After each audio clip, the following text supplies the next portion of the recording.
you all to the second night of the RST Council Candidate Forum. Those seeking a position on the council, our Rosebud Sioux Tribal Council, or the Secretary-Treasurer positions. My name is Ronald Reese, the coordinator of the Oyate for Fairness and Equal Representation, or OFFER. And together we'll give more detailed introductions. Rose Cordier, introduce herself. We have Paula Antwerp of OFFER. These are the coordinators, co-coordinators, as well as Brookie. And they'll introduce themselves more and what their roles are going to be. I'm just letting you know about our organization. We not only do our forte, what we started is, and we've seen the voter disenfranchisement, the voter fraud going on in Cherry Todd elections. Well, we all know that if we go back to Cherry Todd. So there was a Native American on the board since they were formed in 1947. So starting in 2012, we said we need to do something about that. So we formed, this is the OFFER, the grassroots organization. So we also do tribal voter empowerment gatherings where we encourage people to vote in all elections. Because all these elections, national, state, and boards, city dog catcher, we should all be running for those positions. Every single tribal member should be the opportunity, and they need our support. So that's what we were about. But we've also done, we helped over 800 people get their stimulus payments because a lot of people were frustrated when that first began. It was very confusing. So we formed a team and the council, you gave us some funding to help. Welcome, Tasha. I think we have someone here. There's some people that showed up, so we're here for the bologna sandwiches. So we're here. We're here for serious business. I said, so there's my little joke, So we're here for serious business. This is a good opportunity. We thank you guys for being here. And Paula will be explaining about the election itself and who all the candidates are. And just to kind of bear in mind, I want to thank Calvin back here from RST Media. You guys are going to be on Channel 93 and YouTube, so you can check yourself out tomorrow. You can YouTube.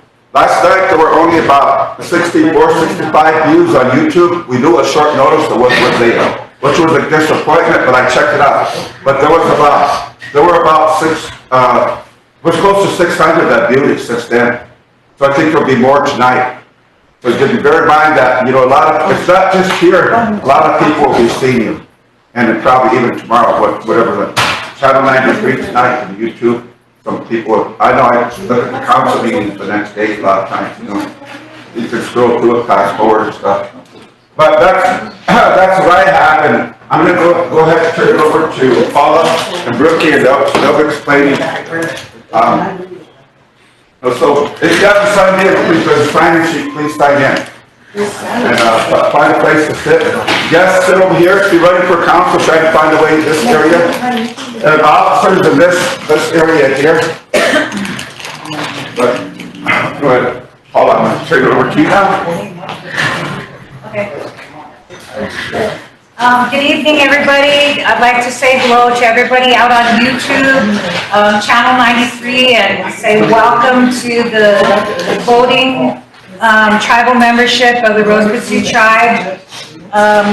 This is the Oyate for Fairness and Equal Representation Candidate Forum for the election for 2023.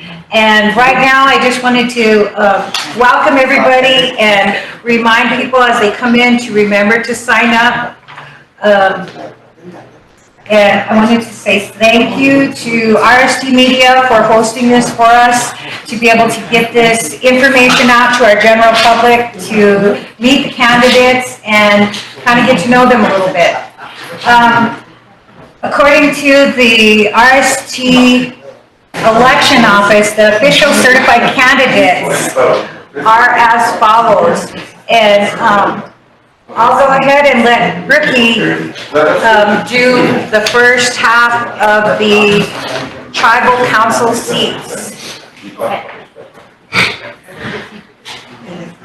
So for Black Pipe, we have Vincent Vinny Cardinal, John stands right here, Leroy Junior Morrison Jr., Christopher Eaglebear, Stacia Claremont, and Gilbert Morrison.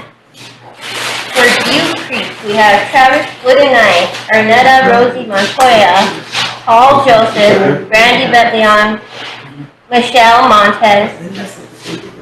And Grass Mountain, we have Vanessa Redhawk Thompson, Gary M. Hacker, Michelle Hollowhorn Bear Travesty, Joshua Whirlwind Soldier, Sean Whitehawk, Valencia Beth Rue. And for Ideal, we have Charles Gray Jr., Tennille Blackfeathers, Callie Turney, and Martha Tubal.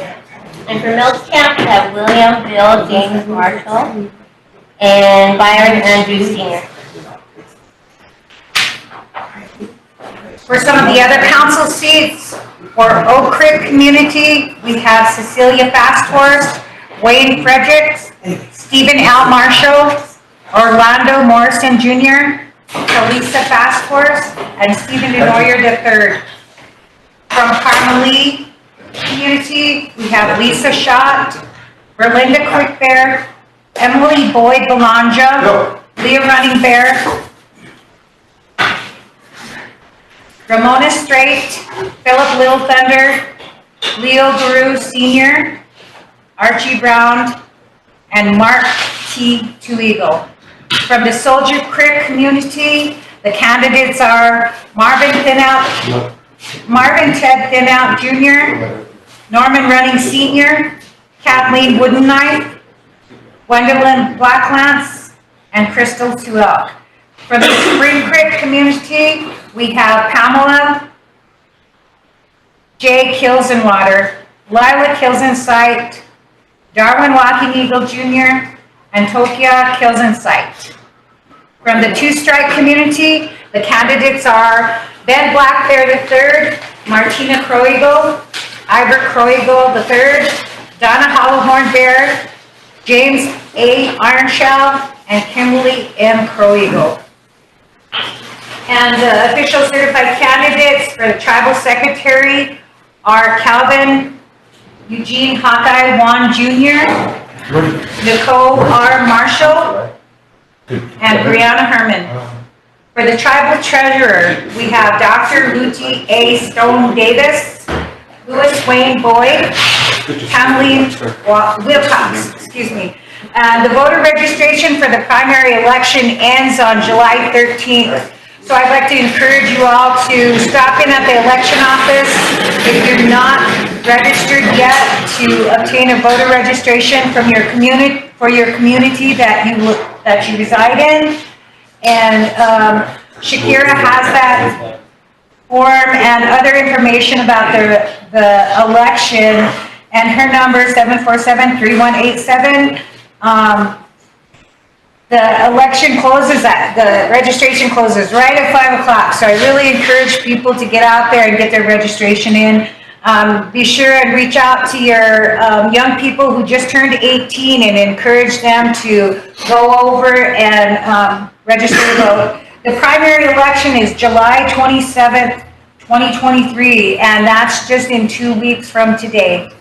So I encourage all the candidates to get out there and share your views and get people to know you.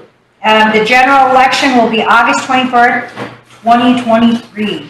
And if you have any other questions or concerns about the election, please call the RST election office at 747-3187 or stop by the election office. It's back over here in the annex building right back here. And we just want to thank Shakira for the support and giving us the information about the official certified candidates. And I just wanted to say that we are just the hosts. You know, we're not supporting any official candidate. We are trying to get the information out to the general public so they can make informed decisions themselves. You know, every vote, your vote belongs to you. So use your vote, get out there. If you don't have the opportunity to know who these people are, try reach out to them. You know, maybe some of them will give you contact information. maybe they won't, but I'm sure that a lot of them will be out in the communities. So, and then at this time, so how we're gonna run the forum is, we got a list of questions. I see what the, we'll get started. I think it's very important. I see some of you we're all really traditional people, we're spiritual people. And it's really important that we say the prayers. But just like last night, we said the prayer and before the welcome, so we said, and the meal prayer. So we did do that before we started here. These questions they're not awkward questions. We're nonpartisan. We don't, in any elections we don't favor any candidate. We just give the opportunity to let people know why they should vote for you for any office, not just council and officers. But then these are questions that came from the public, And so, thank you, Paula. We're nonpartisan. Yeah, and just another thing about offer, one of the things that we started out is voter empowerment, trying to get the issues out to the people so they are aware of what's happening in our communities. Our first project was Cherry Todd Electric, and our goal was to achieve a majority native vote, because the majority of the customers for Cherry Todd are Native American or Indigenous, and the board was primarily made up of non-Indigenous people, and we achieved that goal. It took us 7 years, but we got that done, and hopefully we can continue that after this. But our main goal is to get people the information they need to make their own informed decisions.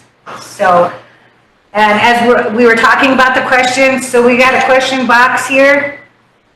It has 11 questions, and we didn't share the questions with anybody.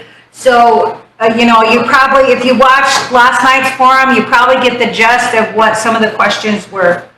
And we will go around, we'll pick a question, and we'll ask each one of the candidates to answer them as, however they want to answer them. If any of the candidates hear a question that they feel passionate about themselves, they will have the opportunity to offer their answer or their comments to that question during their wrap up at the end of the evening. So try to keep them in mind. If there's a question that comes up that really sparks, turns on the light bulb in your head, just go ahead and answer that at the end of the night.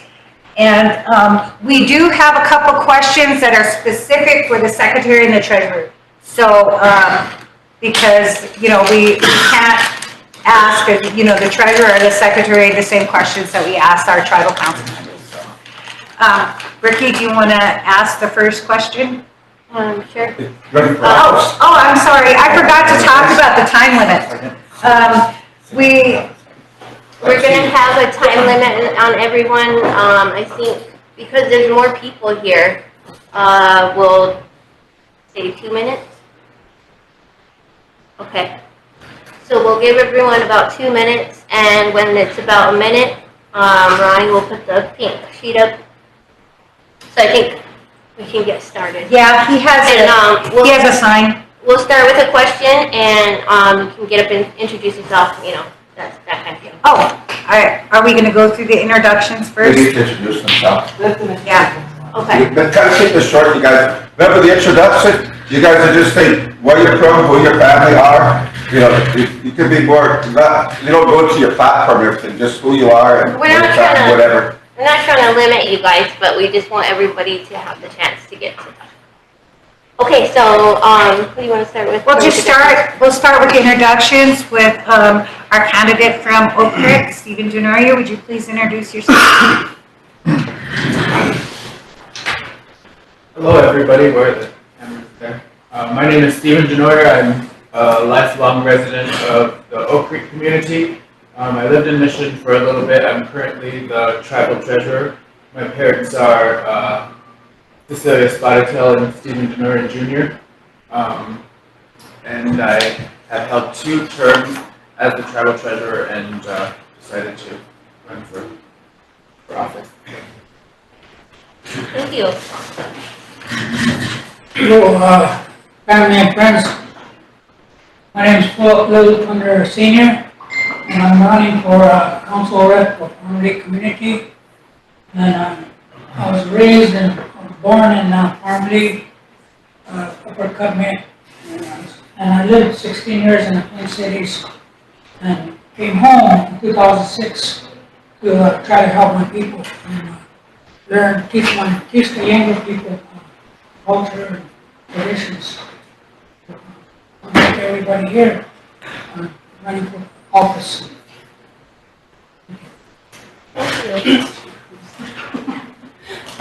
Hi, I'm Martha Peebles, running for Ideal Community Council Representative.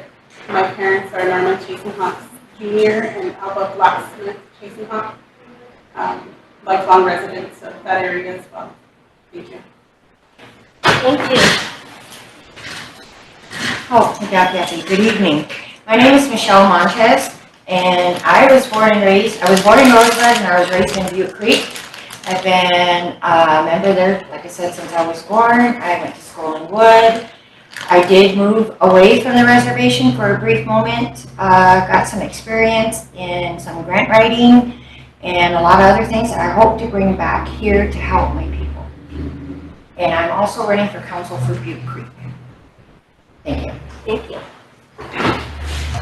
Hello, my name is Archie Brown. I'm running for the Palm Lake Council seat. My mother is Teresa Torres, and my late father is Archie Brown Sr. I came here in Rosebud when I was 7 years old. I lived here until 2008 in Rosebud. In 2008, I moved to Palm Lake. Been there for 15 years. So yeah, thank you. Good evening. My name is Ivor Croygle III. I was born and raised here on the Rosebud Reservation. I'm a graduate of the Todd County High School. After graduation, I joined the United States Army. I'm a two-time combat vet for Operation Iraqi Freedom and Enduring Freedom. After serving my Army time, I started at the Rosebud Police Department. I've been there for 18 years and currently still there. My parents are Ivor Croygle Jr.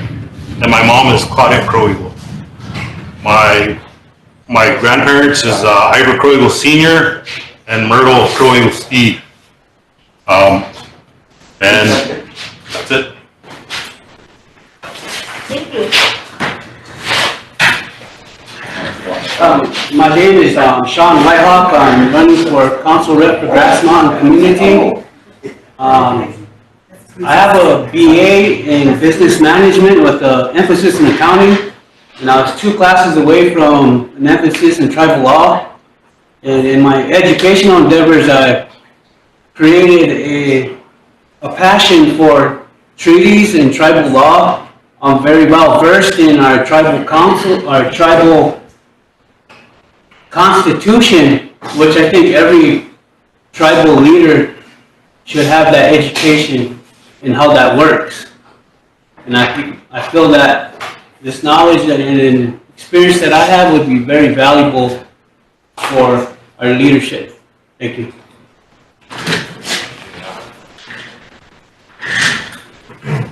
Good morning, my name is Tokia Kilsinsight. I'm running for Spring Creek, the council seat down there. And I don't know, I guess I was born and raised in Denver, Colorado. I moved down to the reservation about 10 years ago. I moved down here with my family, and yeah, I've been living in Spring Creek ever since for the past 10 years. To be honest, I don't really get why it's important that everyone knows who my family, my parents are. Like, I want to make my own legacy.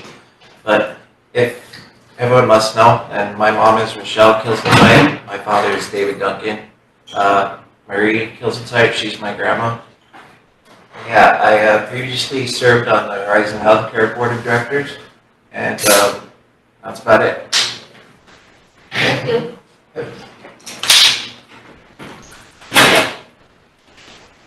Hi, everyone. My name is Kamala Tammy Wilcox. My mother is Valerie Crazybull and Earl Wilcox and the late Howard John Fuller Jr. My grandparents are Kelly Calvin Jones Sr. and Dorothy Corrigo Jones. I live with Alondra Fuller and Howard John Sr. I'm running for treasurer for the tribe. My education level is an associate's degree in paralegal. I do have credits for a degree in accounting, which I never really finished. Basically, that's who I am, and I agree with, we want to pave our own way. We shouldn't have to go off of our parents or our grandparents. Thank you. Thank you. Dr. Johan Chante Washte Nape Choose Uplo. My Lakota name is Shu Wankano Yasaku, horse that comes back winning. My name is Calvin Hawkeye Wan Jr. I'm seeking office for tribal secretary. My parents are Kelvin Wan Sr. and the late Deb Jensen Wan. So, with the introduction, I wish everyone luck tonight. It's good to be here again. I want to thank Offer for doing this for us, to allow the candidates, to put their platform out there. And with myself, I was here last night, but I'm going to take advantage of this opportunity that you're giving us. So I'm here again tonight. Thank you. Thank you. Midakiapi Mons Baby Chapui Machiapi Ksto Nahai Yuha Chante Washte Nape Chuzapi.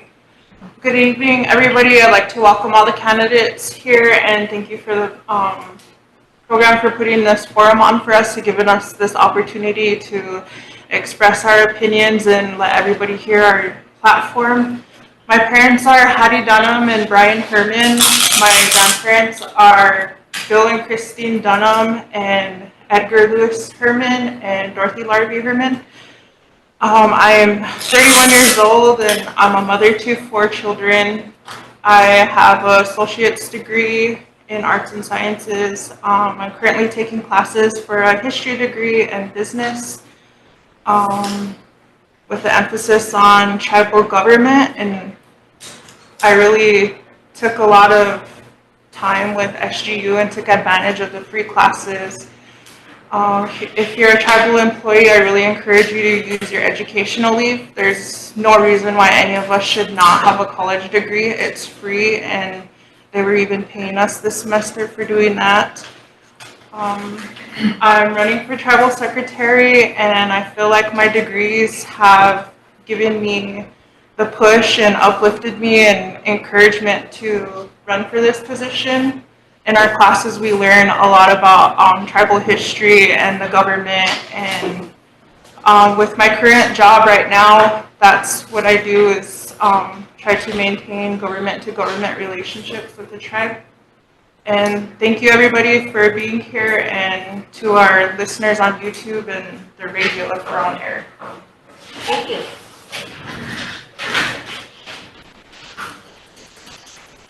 Good evening, everybody. My name is Talisa Pastors. I'm from the Oak Creek community. I'm running for the candidacy of the Oak Creek Council representative.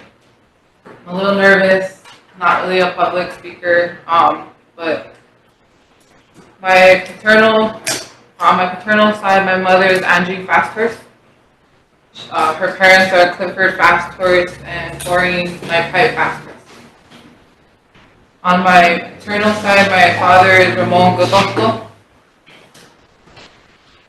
He's the son of Emmanuel Goodbuffalo and Charlotte Swally Goodbuffalo. I'm a mother of 3 children, and I currently work at the PMO Youth Homeless Shelter. Worked for the tribe since I was 20. I'm a very family-oriented person, and I really want to thank Offer for putting this on and allowing us to be here so we can reach the audiences because I haven't been able to campaign or do anything, so I thank you guys. I have a bachelor's in human services with an emphasis in criminal justice and in mental health.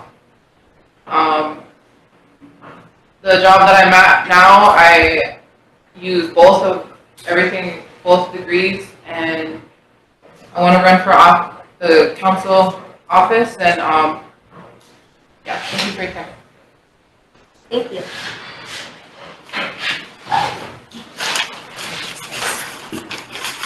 Oh,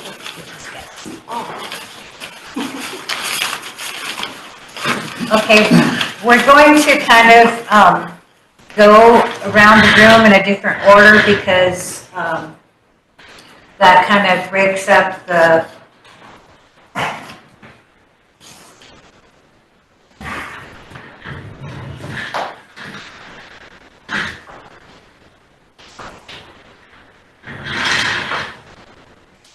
And so what we'll do is we'll pull out a question for each candidate.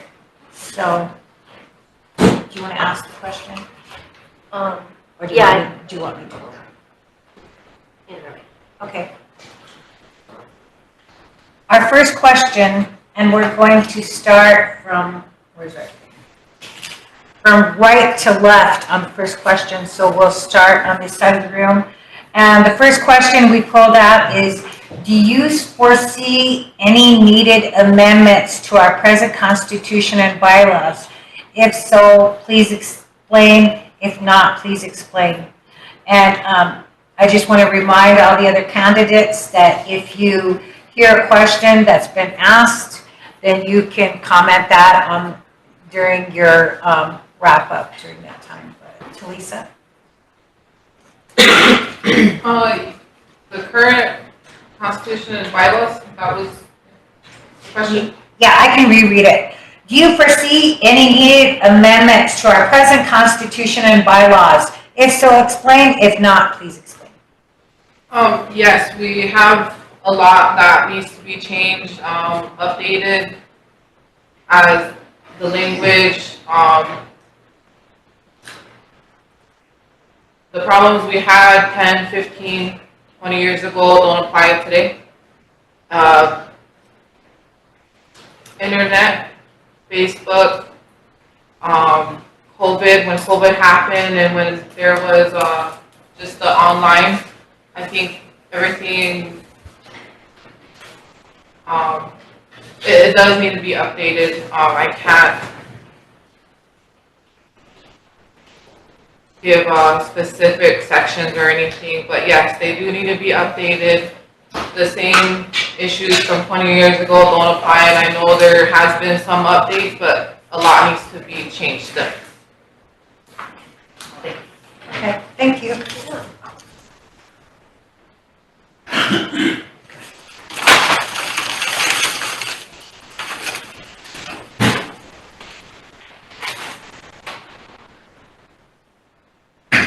Okay, next we have, what are your thoughts on creating a government-to-government relationship with the state of South Dakota?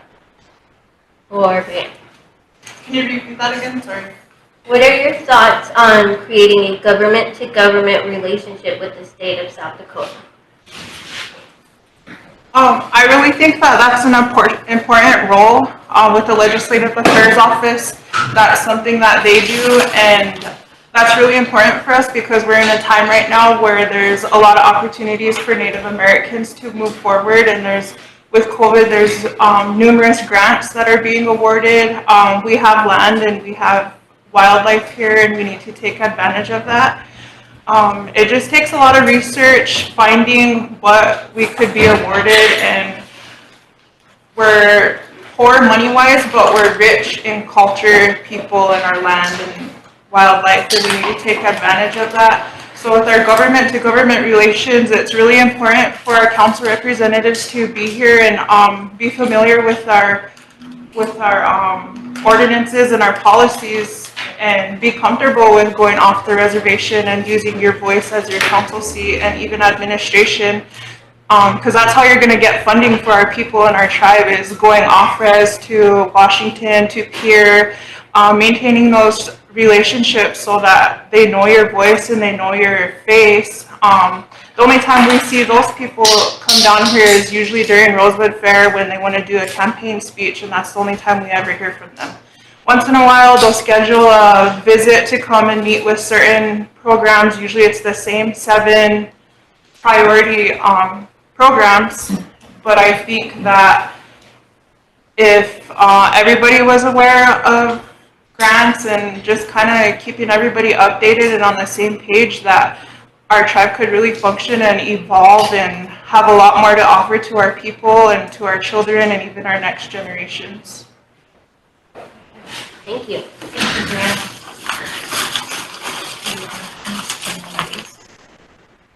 Oh, yeah, okay. This question is for Hawkeye. And this is for specifically a secretary candidate. Would you publish all council minutes in a timely manner and make them readily available to all tribal members? Please expound on your answer. Thank you. I think since our tribal building here has been locked down for years, council meetings have been broadcasted, very short, very vague. If you look, it might say 8 hours at the bottom on YouTube, but really there's probably only an hour and a half, maybe 2 hours if we're lucky, of knowing what's going on within our government. So if elected as secretary, everything's public information. Everything except a personnel issue, everything except maybe a negotiation, maybe like the compact with the casino, things like that until they're finally approved. Then they become public information. But there's just certain things, but other than that, everything else is public information. They say now that there's transparency within the tribe. I disagree, there's not. We don't have free access to public information. We can't access it. We're limited to what we can access on a website. Very limited to what so if elected, I would create a secretary's office website specifically for minutes, specifically for tribal legislative documents. Meaning if the tribal council approved their minutes in real time, they're going to be dumped into that website so you can read them immediately. If committee minutes are approved, they're going to be dumped into that website so you can read them in real time. That's how public information should be shared. Some elders still read the newspaper, some of them, so they need to be published. Some of these minutes still need to be published. A lot of our elders are very techy. So, they could read them online, but you still have to get that information out there. This is 2023. They shouldn't have to hitch a ride, get gas money to come down here and get what they're looking for. Everything should be transparent and made available to them. Is it right now? Not even close. But if you elect me, you'll have full 100% transparency on any tribal legislative document, in any minutes. Thank you. Thank you.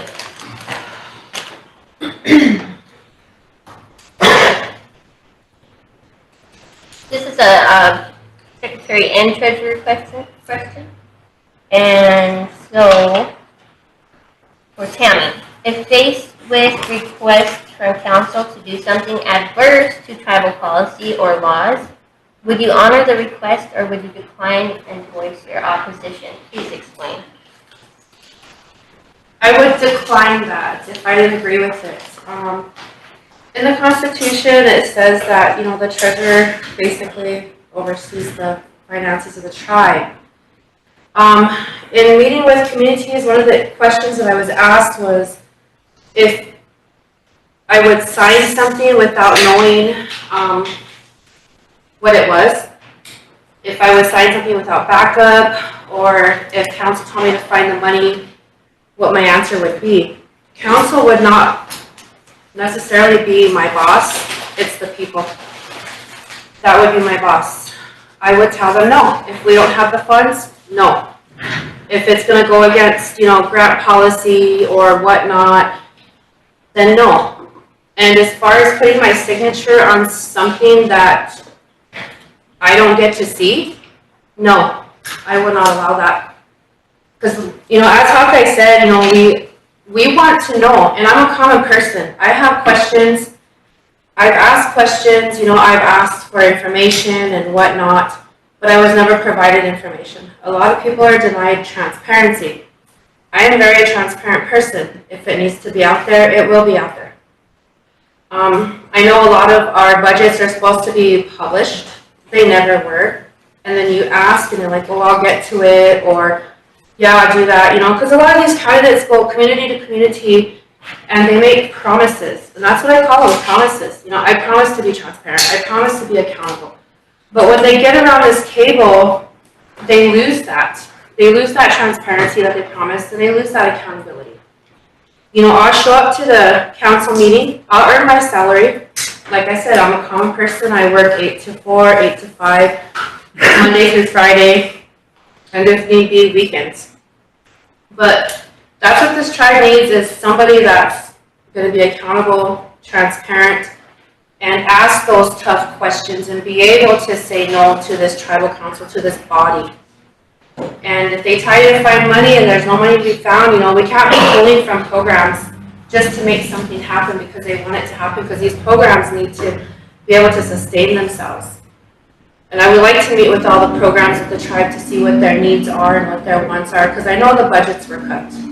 For what reasons? You know, I want to know, but we get no answers. Even our tribal council coming to our communities does not give us answers. And we're the people. We have the right to know where we stand. You know, are we going to leave our kids in a debt? You know, from the way it sounds, we are. But the only way to answer those questions and to get answers for yourself is to actually get elected. And that's why I'm running. Thank you. Thank you, Kelly. Did you want to participate, James? Well, I kind of had my share of talking last night, but yeah, I will. You want a question? Get it right. Okay.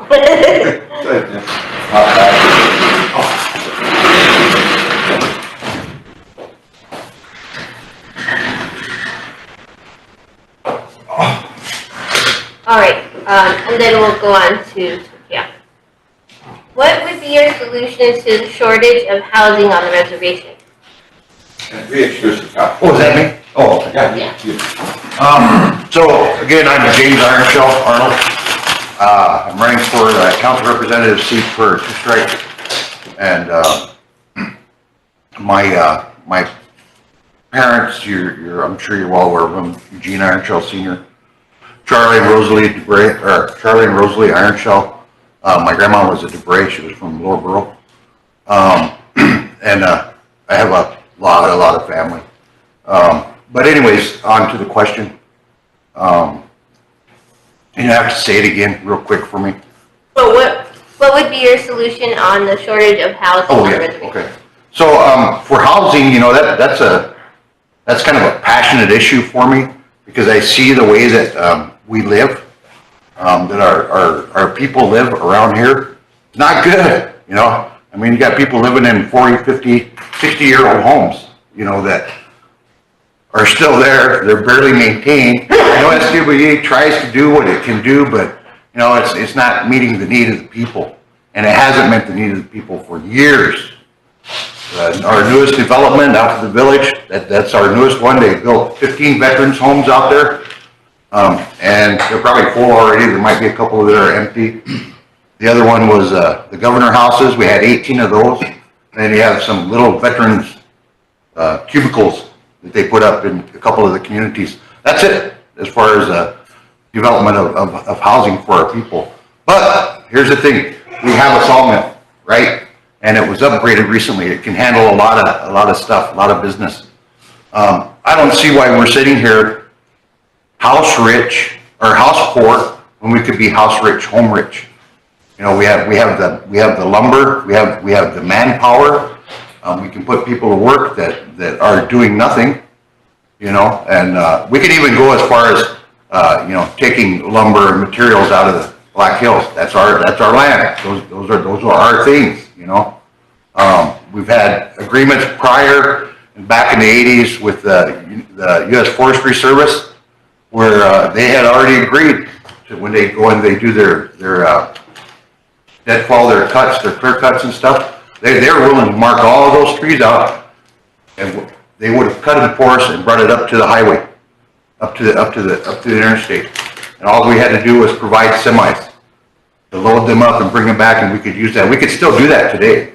it's not a hard sell, you know, we could get that agreement again for our people, and that would be lumber that we could use in order to get our grandchildren, our great-grandchildren, the mothers, the fathers, the grandparents, out of one household, so that you could live comfortably and not be on everybody's nerves, you know.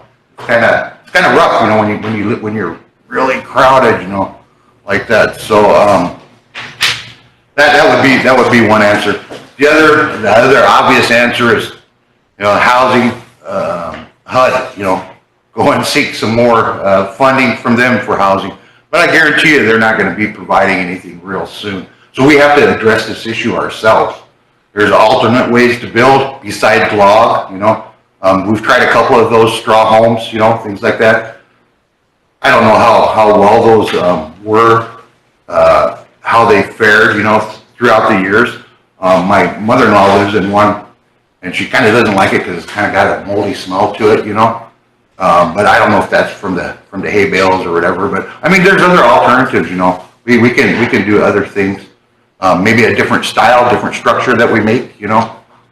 We got a lot of tribes all over the country that build their own homes without relying on the United States government.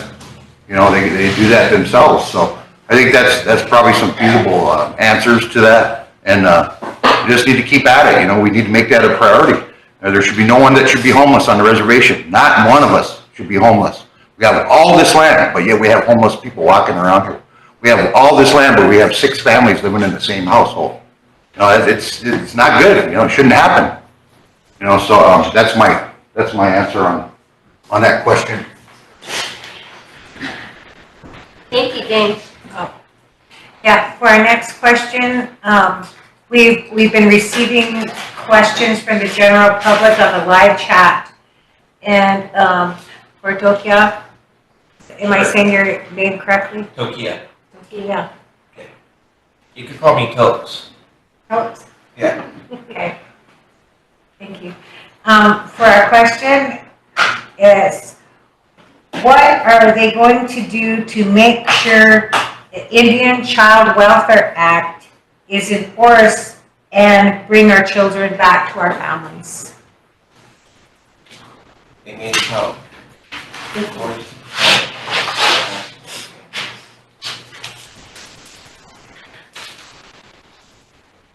That's I don't know. I don't want to sit here and pretend like I'll be able to answer that one. But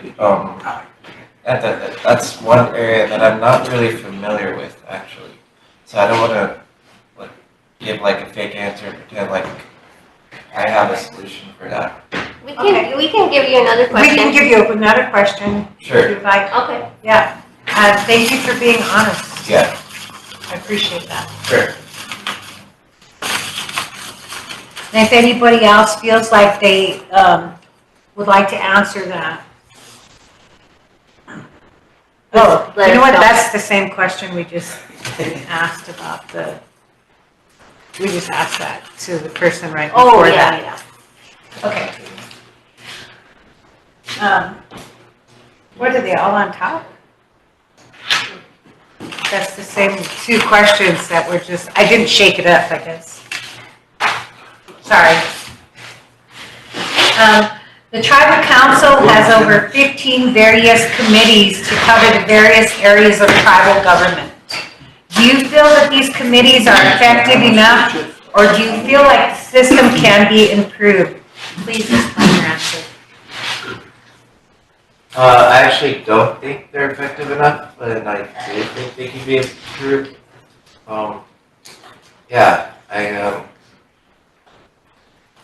I think we should get people in programs that are passionate and know what they're doing to start running things, because I don't know, a lot of committees, like a lot of people don't show up to them a lot of the time, so they can't even have any meetings a lot of the time.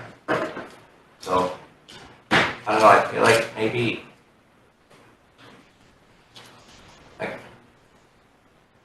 I don't know if we really need so many committees for all the things that there are, if you know what I mean.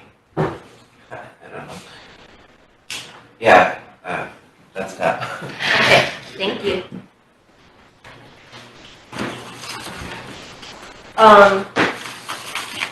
Is there anyone that would like to answer that ICWA question? I'll answer that for you. Okay. Well, and then we'll continue on to Sean after this. Thank you. I know that's a tough question. ICWA is not out there, but it's very important. But the Indian Child Welfare Act, you know, if you don't understand it, it's very important to us. You need to read the history of it, why it is a federal act. But that starts here at home. With our children being placed with non-Indians being placed off the reservation, that starts here because the front line is our law enforcement. Our law enforcement are the ones that either make that discretionary choice to either turn that child over to a family member, tribal member, or turn it over to the state of South Dakota, Child Protection Services. That's where the pitfall is. When I served on tribal council, the tribe sued the state regarding ICWA. And I was fortunate enough, by President Kendall, to have the proxy. We went to federal court with Dana Hanna, and I forgot the attorney's name, but his last name was Peabody. And I was there with Tom Forbear, the vice president of the Oglala Sioux tribe at that time. And there was a judge and all the state heads all sitting in federal court. We won that lawsuit.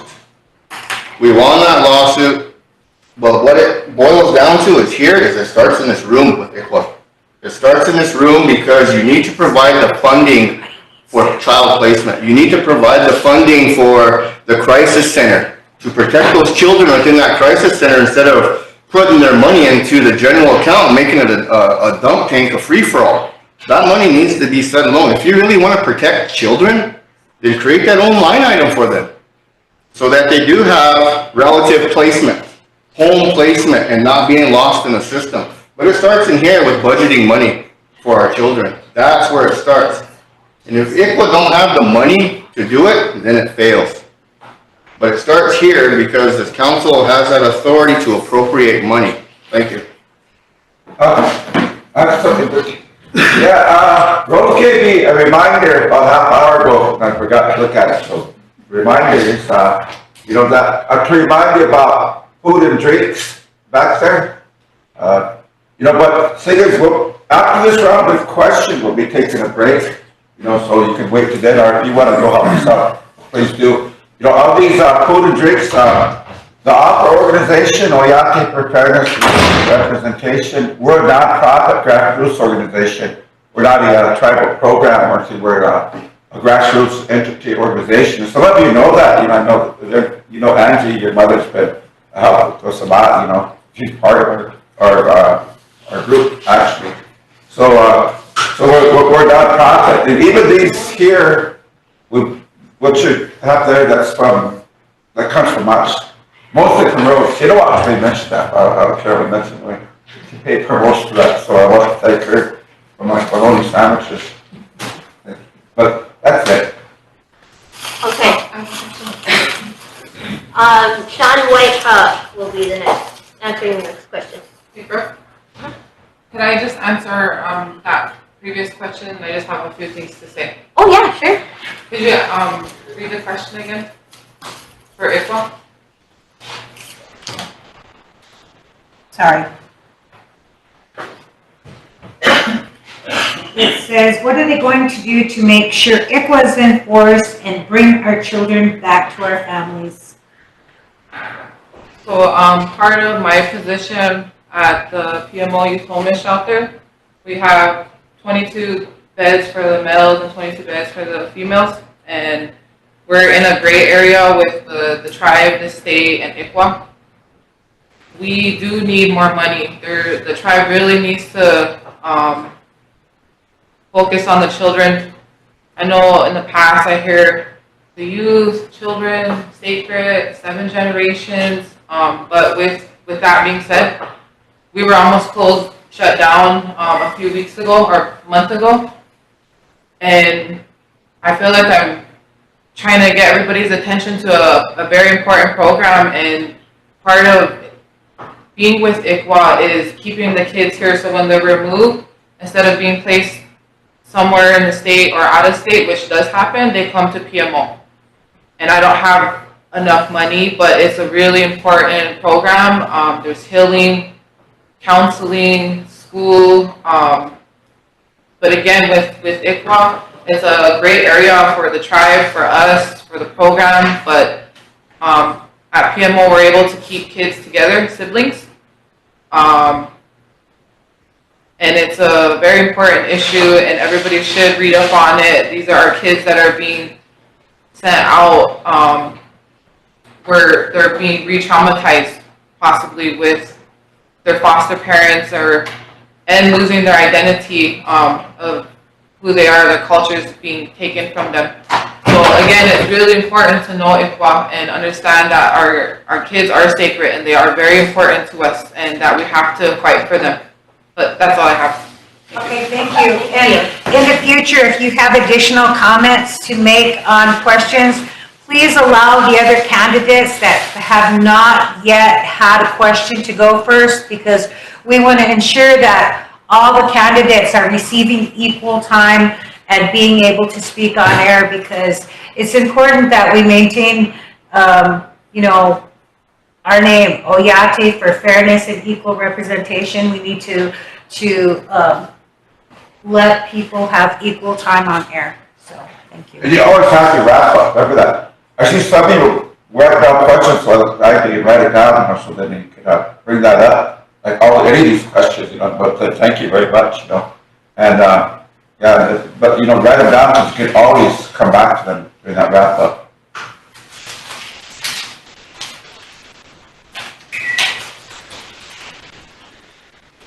Okay, this one is for Sean Whitehawk. Grass Mountain.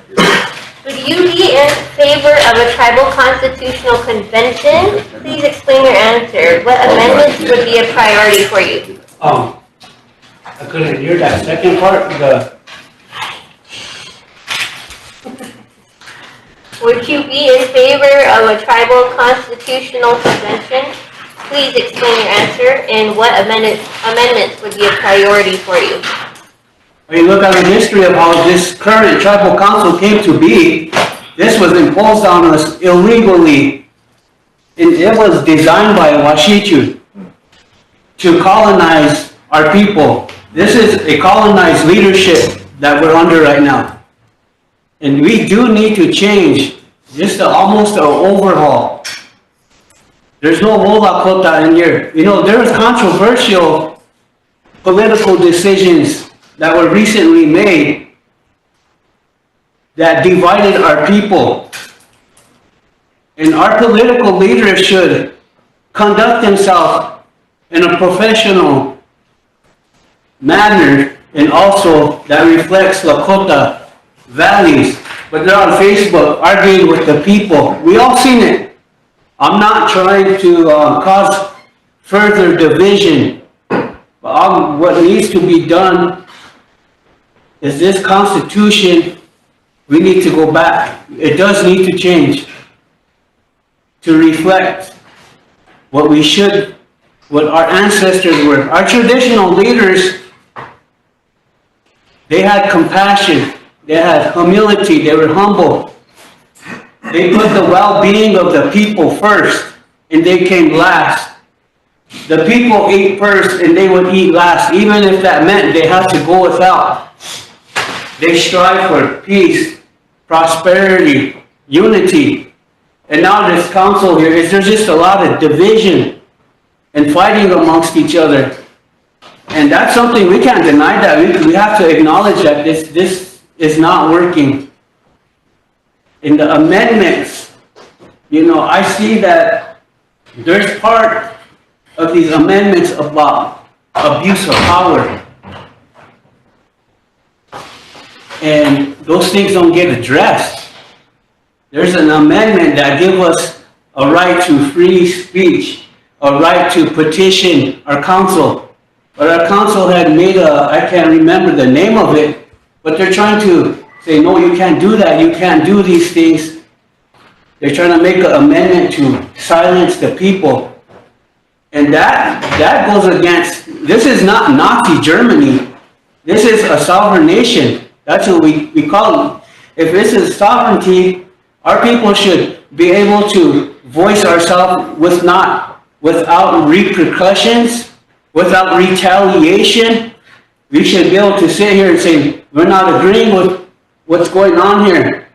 We're not agreeing with these things that you're doing. And there's no, well, I'm sorry, well, let's talk about this. Let's try to make it better. Let's make amendments to the Constitution. And again, it's just ongoing. And it's been that way since the inception of this new form of government. And that really affects our society. Even now, look, when we're every tribal election, I experienced it. Our tribal affiliations, our relatives, it causes that divide, that hate, hatred, that animosity. You know, I have people that I used to be relatives with, now they'll just walk by me, and it's all over politics.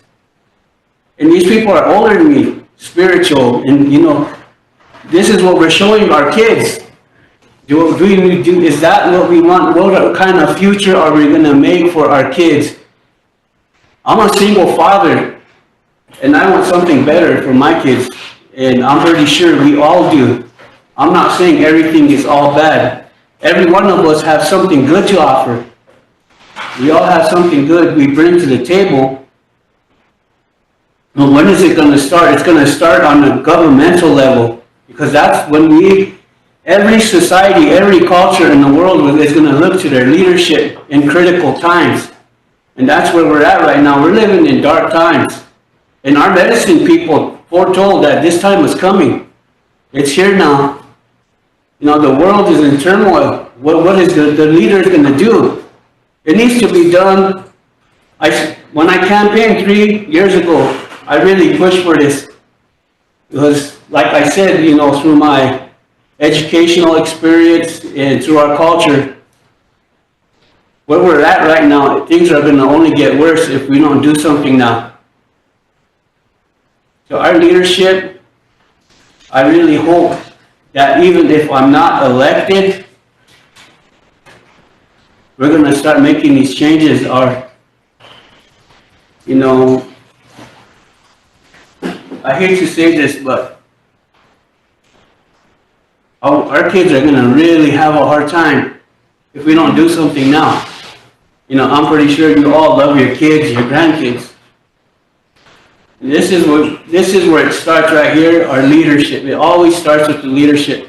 We got to go back to the federal government and renegotiate federal Indian policy, because federal Indian policy hasn't worked. Federal Indian policy was developed to colonize our people.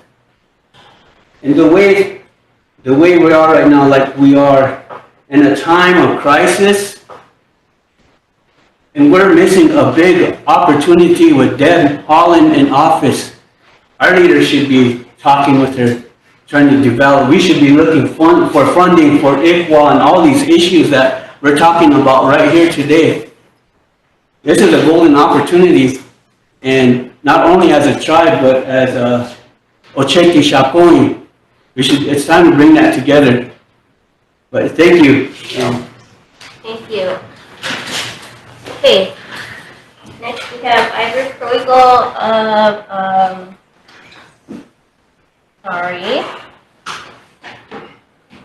Two Strike, yes.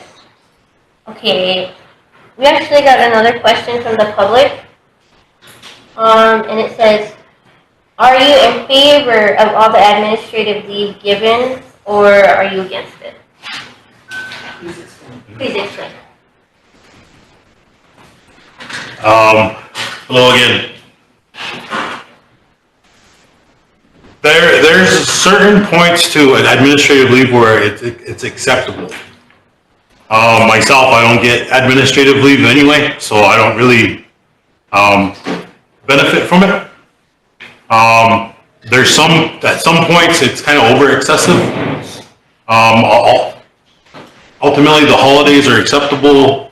Of course, snow days. And when it's personal safety is an issue, that's when it's very, very acceptable. not only to the general public, but to the kids in school. That's when it's very, very acceptable.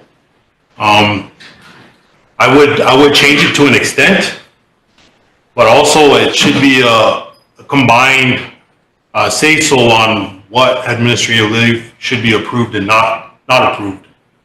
It shouldn't be tasked with one certain individual. So that'd be my answer. Okay, thank you.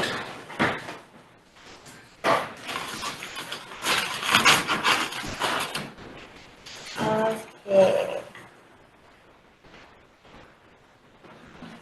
Next we have, I'm sorry, what's your name again? Archie.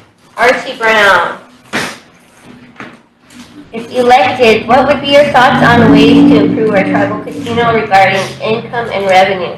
How do you think the tribal casino revenue should be best utilized for our community? Could we introduce yourself to take that opportunity that we get to speak?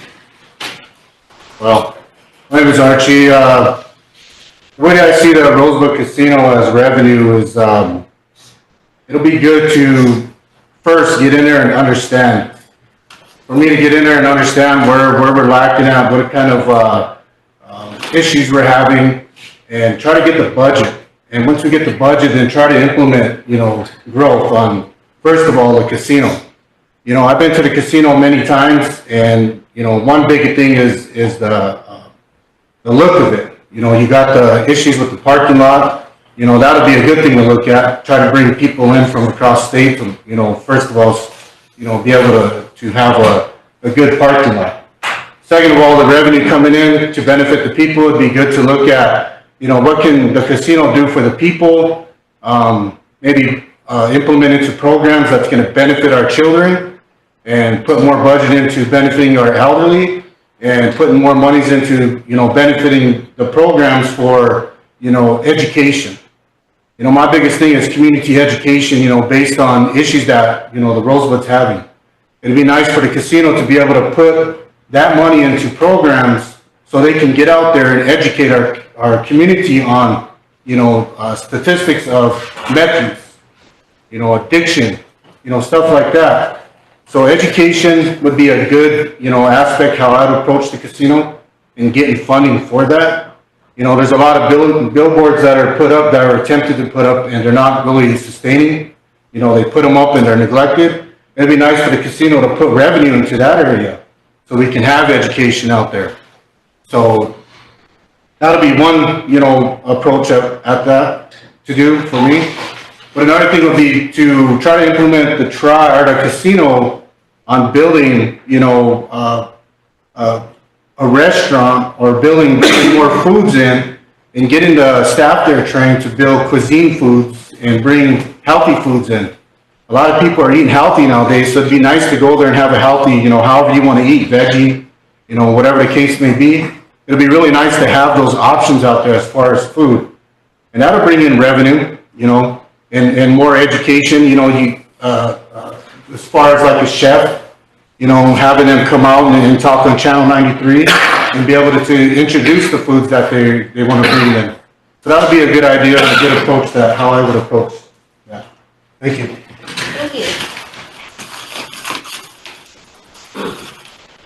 Our next candidate's from the Butte Creek community.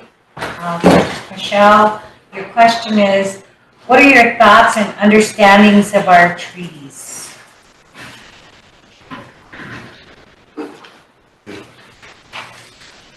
Good evening. My name is Michelle Montrez, and I'm running for council for Butte Creek. My thoughts and ideas of the current treaties. I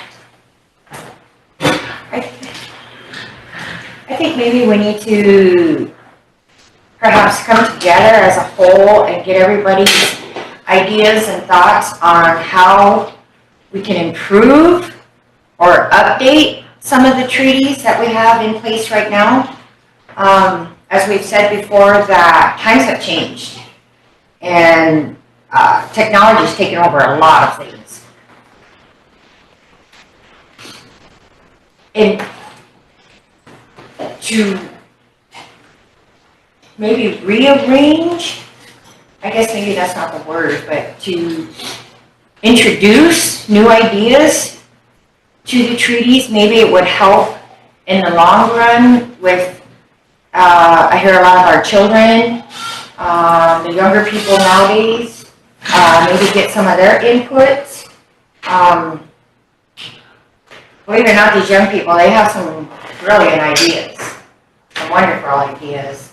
And maybe they would have a whole different understanding of some of the standing treaties. Maybe they would have some ideas to improve it for everyone all around. Maybe we can bring in some better understanding.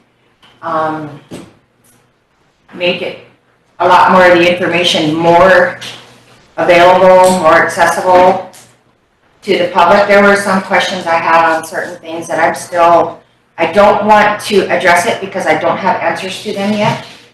And if that was part of public knowledge, that would be great. And I would personally, myself, I would like to have more in-depth knowledge of more of what and how we can use these treaties more to our benefit, more for today.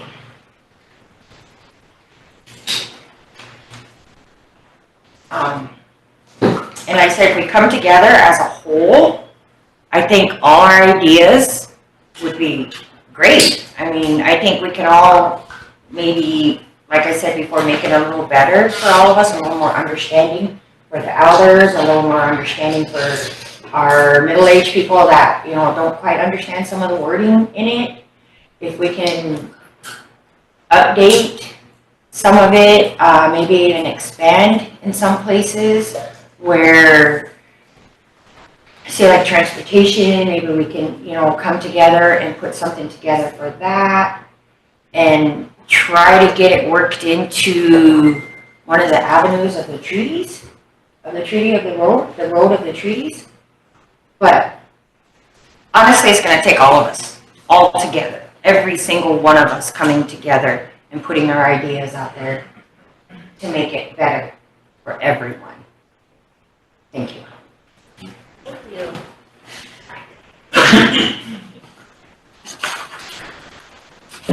Think about, we got 3 more to go for uptake of break then after the guys.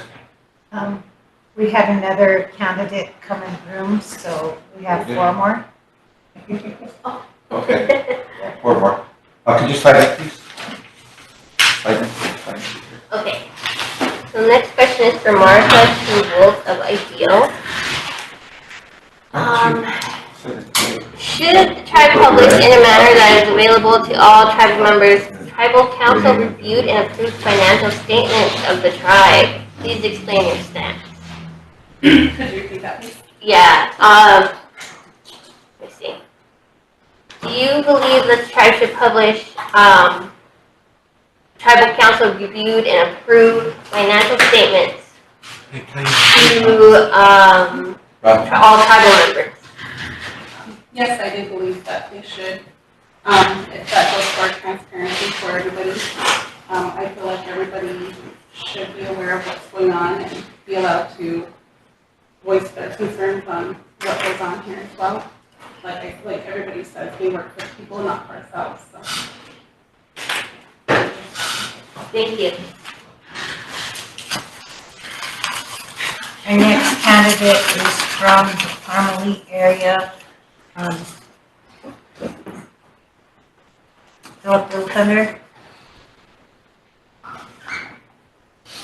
He just asked this question. Oh, shit, back in. My bad.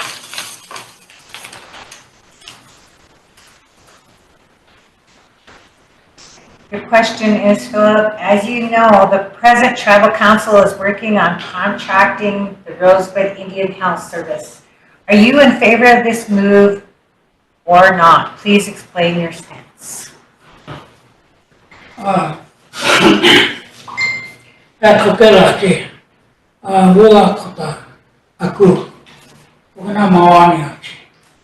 Okay, we are not done. I am first coming towards the sun. My Lakota spiritual given name. I grew up in a Catholic boarding school. I know about religion. I also have been taught the spiritual way of our lives in recent years. So I walked that path, red road, where our ancestors spilled all their blood for us to be here.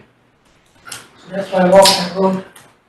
And as far as the treaties, somebody answered that question. I'm also on the treaty council, and they say it's the law of the land. But the Washichu do not understand that word, treaty.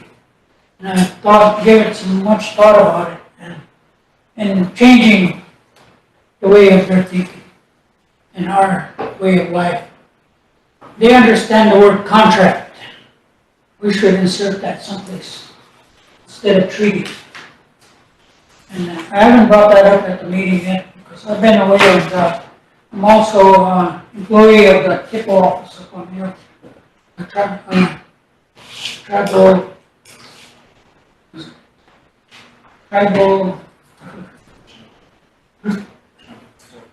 tribal historic preservation office. I've been on that job for 15 years, and well, just kind of. Anyways, the IHS hospital, that's part of the treaty obligations of the United States government to give us free health and well-being of our lives. I'm also a United States veteran, so I'm covered. I'm a service connected, meaning I get free health from the VA. But I also have children. I have 6 children, 7 children altogether. One passed away last year. And, I've been a single father for 16 years. I raised 6 of my children. So I understand about the equal office deal. And some grandchildren that have been adopted out. You know, back in the day, when they first came here, they bought children for $25 way back when. And I still look at it as that way, because one of my grandsons that lives in Utah, they were employees of the IHS. One was a teacher here. And they went and adopted. I left it up to my daughter to see what she would do with the little grandson. And she chose to adopt him up. No, I don't hold it against her, or I don't hold it against them. You know, they want more children. So. But anyways, one of my relatives died on the way to Valentine, Nebraska, because he was in a crisis mode in front of Turtle Creek. They put him in an ambulance. He sat there for 1 day. They could have brought him here and saved his life, but IHS was closed because then there's a contract issue. So they had to ship him to Valentine. Halfway to Valentine, he died. Whereas they brought him here at IHS, he could have lived. But, that's my understanding of the IHS. It's a treaty issue that should be pushed on the government, that, we should have free Indian health service. But, it's never done. Instead, they talk about that $1 and that bill that says, in God we trust. They should go by that. But, no. So that, I'm getting worked up here, but, that's what I think about IHS. So, just want to thank everybody here. Thank you. Thank you. That's a good subject. This is why I call my elbow sign, the Cadillac signs, it's a 1 minute sign. And you guys are really doing good at keeping with the time, I appreciate that. Yeah, thank you guys so much. Yeah. We're pretty good, thank you guys. Thank you guys. And our next candidate is from the Oak Creek community. And Stephen, your question is, have you any ideas, do you have ideas on how, on any green energy projects and how they could benefit our people? Hello, everybody. My name is Stephen Genoria III. I'm running for the Oak Creek Council rep. The green energy, I think, is something that's very important. You see that the United States starting to transition toward green energy. I think that with our tribal programs, we should try to cut back on some of the emissions by purchasing electric vehicles. I also think that we need to invest in the solar energy, solar panels, and the wind turbines. My grandma has a wind turbine outside her house. My mom's mom, she used to. And, I used to say, call her Granny. Granny, what does that thing do? And she would say, I don't know. Yeah. But I think about the wind turbine out to the casino, and I don't see it's operational, and there are some issues with it, but I think that that we should target the funding that's out there, and even if it is just for the elderly, to start get them some solar energy or pick that back up, because I think it's important. I also would like to talk about the constitutional amendments. I think that they are very important. There's not a lot of specifics in there. There's some great areas, and I think that any document that is being followed as a policy or how we follow the Constitution should have at least annual reviews. In ICWA, I know that we don't have enough funding and enough people fighting the cause, but the people who are there, they do very good work. And I'd like to thank everybody again for coming, and thank you for speaking, and thank you, Offer. I would also like to talk about the revenue from the casino. The revenue from the casino, there's a check that comes and it funds 6 tribal programs and the communities. Each community gets a monthly allocation from that, but it needs a facelift. The parking isn't the greatest. We should bring the fountain back. The hotel pool, I think we should invest in a larger pool. Try to bring more people to the casino, and we need to invest in it. And it doesn't produce a lot of revenue anymore. I think that a facelift would help that. And if we had maybe a car wash at the plaza, a really nice one that we've seen rapid with the 3 bathrooms, I think that would be something that I would be willing to drive out to the casino to utilize. There were talks of possibly putting a coffee shop in the casino at one point. There's a lot of good ideas out there, and just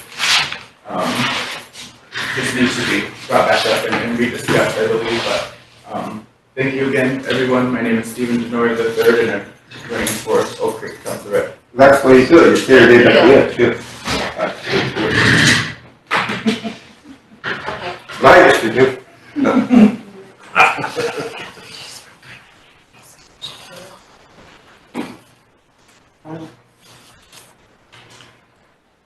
Okay, this one is for Tennille Tennille Blackfeather of Ideal. Please explain the importance of the Tribal Council Code of Ethics. Hello everyone, Tennille Blackfeather, Ideal Community. I'm the current council rep and I'm seeking re-election. And I missed introduction, so excuse me for being late. I ultimately would offer continuity if I was elected again. As far as the question, ethics. Ethics, that's one of the most important things I feel like when it comes to even being in this space. There needs to be that respect, and we need to conduct ourselves in a professional manner always. That's, you know, in public spaces and private. One of the big things to understand when you're in the seat is that you don't get to clock out. You know what I mean? Like in this position, You're 24/7. You have so many people depending on you. And it's our job because we are ultimately the voices. And so it would be more or less a shame to our ancestors to not carry ourselves in a good manner. But I know that it's a pretty tough area when it comes to ethics, because when it comes to council, we police our own, and so those things can get a little touchy. It gets a little difficult at times because when you're in these seats, you become like family, and so we all support each other. We try to hold each other accountable and things like that. But that's why we have the ethics commission, and the public is always welcome to step up and hold us accountable and make those reports and ask for things to be considered when you feel like somebody has violated their oath. And that's the gist of it, why I think the Ethics Commission is our committee, and ethics in general in regards to council is very important. Thank you.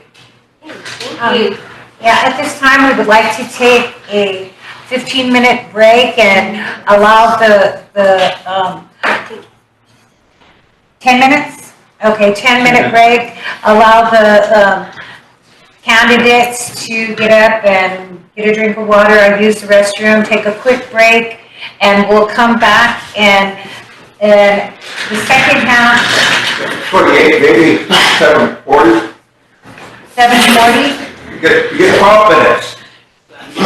We'll split the difference. Thank you. 7:40.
We're ready.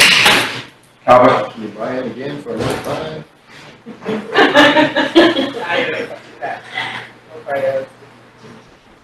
Thank you, Calvin, for the thumbs up. In the interest of time, you know, we are going to go to closing remarks and ask that any of the candidates who have an interest in answering any of the previous questions to include them in your closing remarks. And we'll start on this side of the room. We've been trying to, you know, do a different way so people have, it's not so, I don't know. We tried to do it a little bit different, and you know, we are always open to comments and suggestions on how things are going, and that is one of the reasons why we took the questions from the public, because we didn't want anybody to think that we were trying to lead anybody. You know, the questions are from the general public, from the voting membership of the tribe. So at this time, we were just going to go down, and I just wanted to let the general public know that the candidates, some of the candidates that came were from Butte Creek, Grass Mountain, Ideal, Oak Creek, Parma-Lee, Spring Creek, and Two Strike. Them are the candidates that are here tonight, and we also have candidates from the tribal secretary and the tribal treasurer here in the forum tonight. So at this time, we would just like to start with the opening comments, and I'd like to start on this side of the room and give one of our candidates from the Oak Creek community a chance to give his closing remarks. Stephen Denoyer, would you like to begin our closing remarks?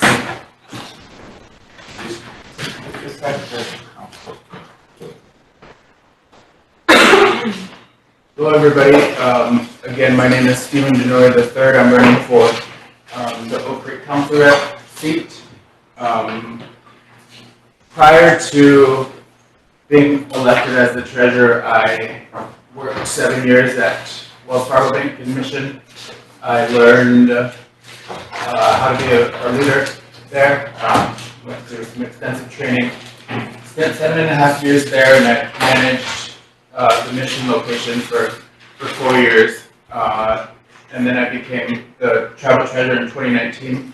I learned a lot. I went through a very difficult time with the CARES and ARPA money coming in, and the pandemic was a strange time for all of us, and it really taught me a lot. I was very hands-on with a lot of things that have happened financially for the tribe.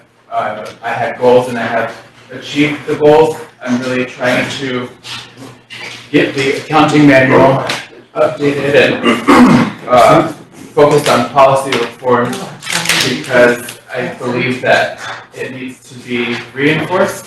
It's a good policy, but it hasn't been updated for a while, and like I was saying about the Constitution, I think that there should be annual reviews to renew some of these things that we have.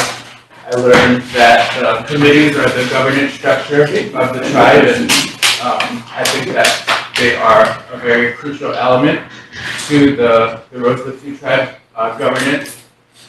I think that there could be more committees for different issues. Some committees kind of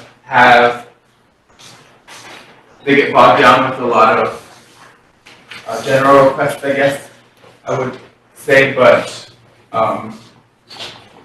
there are some important topics that aren't able to be discussed at the committee level. For example, we have a program that is under a committee, and there used to be an entire committee dedicated to the program, and I think that some of those things need to come back. I believe in positive leadership, and thank you everybody for being respectful tonight. I chose to run for the Oak Creek seat after contemplating staying in the administration.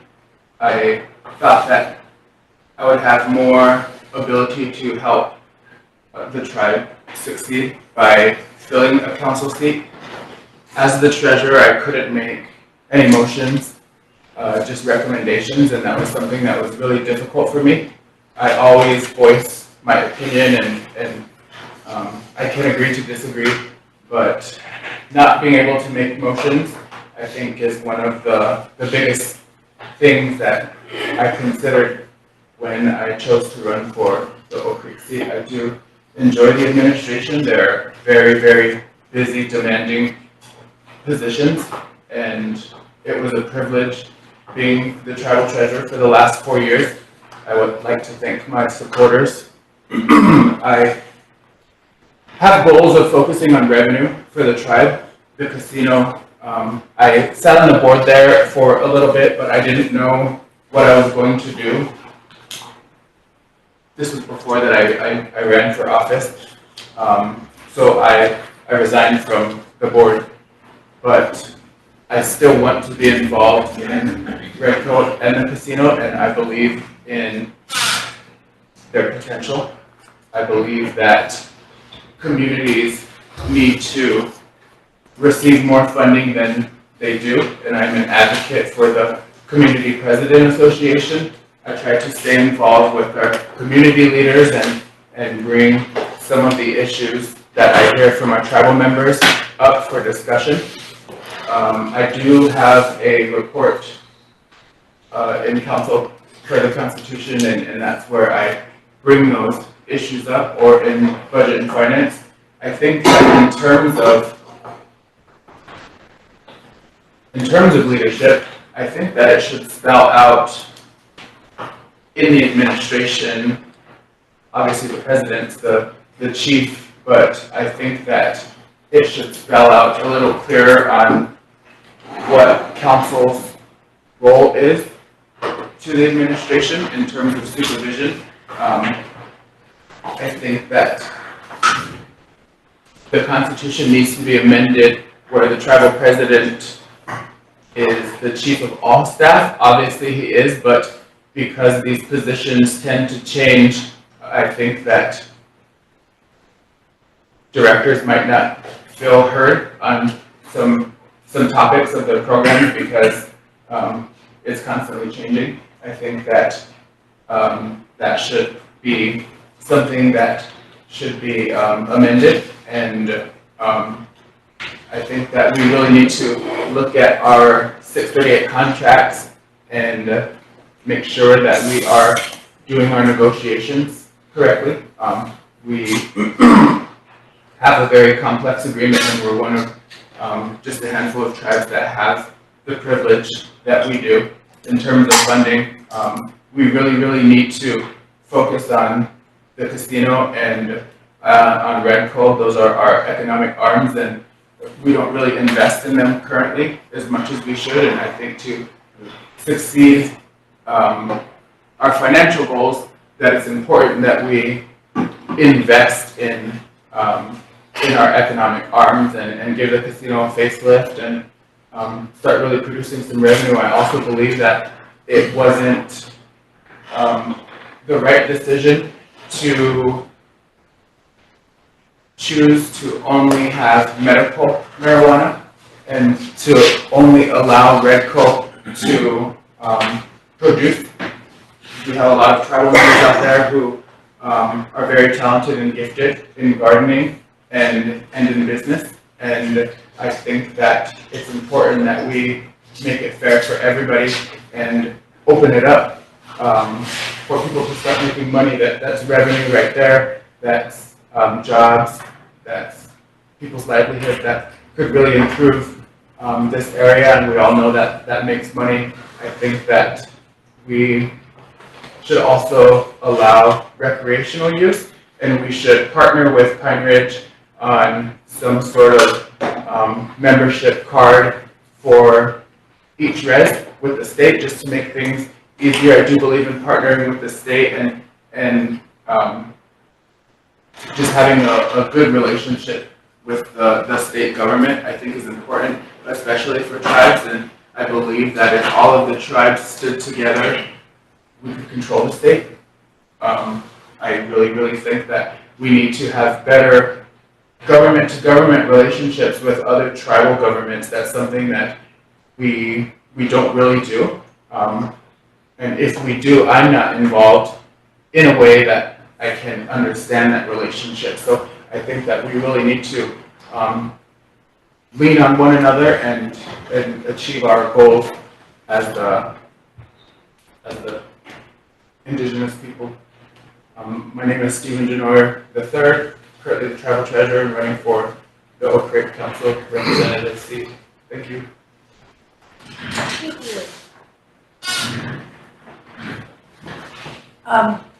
We'd like to go to the next candidate, Wayne Fredericks, who's running for the Oak Creek Community Representative. I'd like to say thank you for offer for putting on this forum, as well as the people out there on Rosebud listening to us tonight, as well as everybody in this room that's taking the time out of your day to come here and address the people. We all hope that we can make a good change, and if not a change, at least forward all the initiatives that the previous council is currently doing. I'm Wayne Frederick. I'm running for Oak Creek Community Council representative. More or less, I would really like to continue some of the work that I've been putting in the form of a lot of different issues with Redco that we are currently instilling. Stephen touched on it. I sit with him as well on the Redco board. You know, medical marijuana was a very touchy thing that we were able to pass, but we've got it done. Now the next thing is that we need to work on creating that, finishing the code for recreation. That way individuals take an active stance in providing for themselves.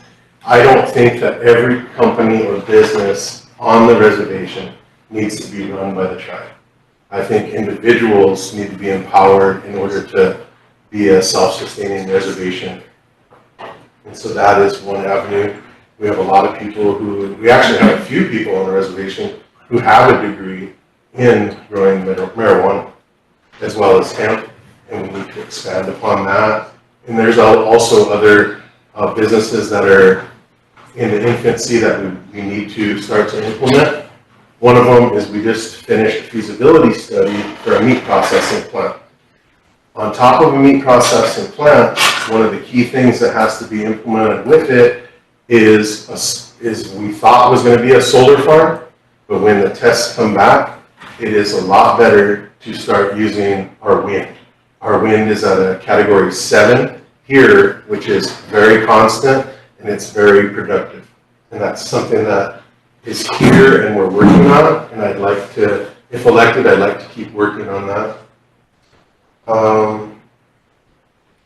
Some of the other things that are out there that I would care to continue working on is, you know, if I'm elected one more time, I term out. And I think that it would be a perfect time now, especially if re-elected, I could work on leadership building, something that has really lacked in this area. There is other leadership cohorts out there that are building candidates in Indian country that are coming in with that little bit of exposure that when they start to become elected, they already know their constitution. They already know the ins and outs of their law and order codes. These are things that we have to start subjecting people to and educating them from the high school level all the way up into your 20s and 30s. I was actually, in my time, before I ever sought election, there were older gentlemen and females, Unchis out there, that told me that this was a young man's game. You're going to end up having so much stress and so much time taken away from you that you literally should be only relying on the elders, or at least those older that are still productive enough to have that type of insight to pass on to you. But you should not be a career politician and after you're 50 years of age, you're midlife, basically. And technically in Indian country, midlife is when we're about 35. But nonetheless, if you were done at that time, you should be taking a back seat and you should start just being there for building up those younger candidates or younger people. And I think that's something I really want to work on. When it comes down to it, I used to live by the saying when I was younger, you don't trust a lot of people after the age of 40. Because we've been, at that time, we become so exposed to different things, we lose that free thinking. And I myself am just now turned 44, but that's why I can recognize now that we need to start finding those ones and that are going to take over after us. And that is something I really would like to work on. Redco, we've also done some surveys that we're going to go public with. At the rate of our growth on the Rosebud Reservation, if we do not concentrate on economic ventures to at least create a couple hundred more jobs, the thousands out there that are not employed cannot necessarily take care of their families. We are already running into that, and we currently need to hit overdrive. Stephen just talked about investment. How do we create investment for people, for economic ventures? Not just the tribe. How do we do that for our individuals to build their own ventures? Those are things that we need to work on, and as fast as possible.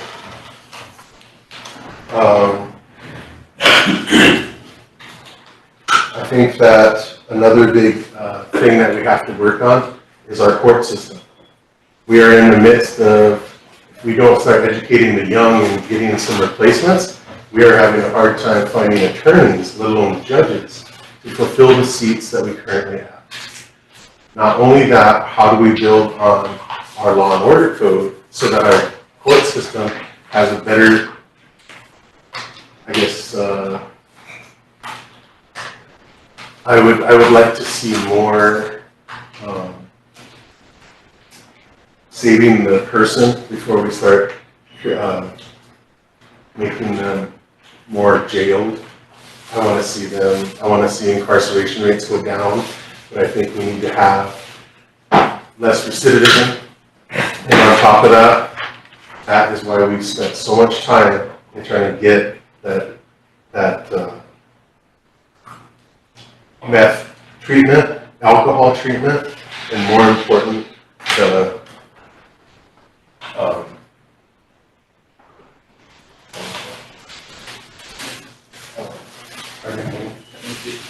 detox center. We are literally the only tribe in the state of South Dakota that has a detox center, and we're just now going to start opening the doors. These are all things that I continue and I would like to continue to work on if reelected for Oak Creek Council. And I will finish up. I gave a little extra time. I gave a little, please. A little extra time, but that's enough. I can't believe it. You get 5 minutes. Thank you very much for allowing me to speak in front of you. Thank you, Wayne. Our next candidate is from the Parmalee area, Mr. Phil Little Thunder.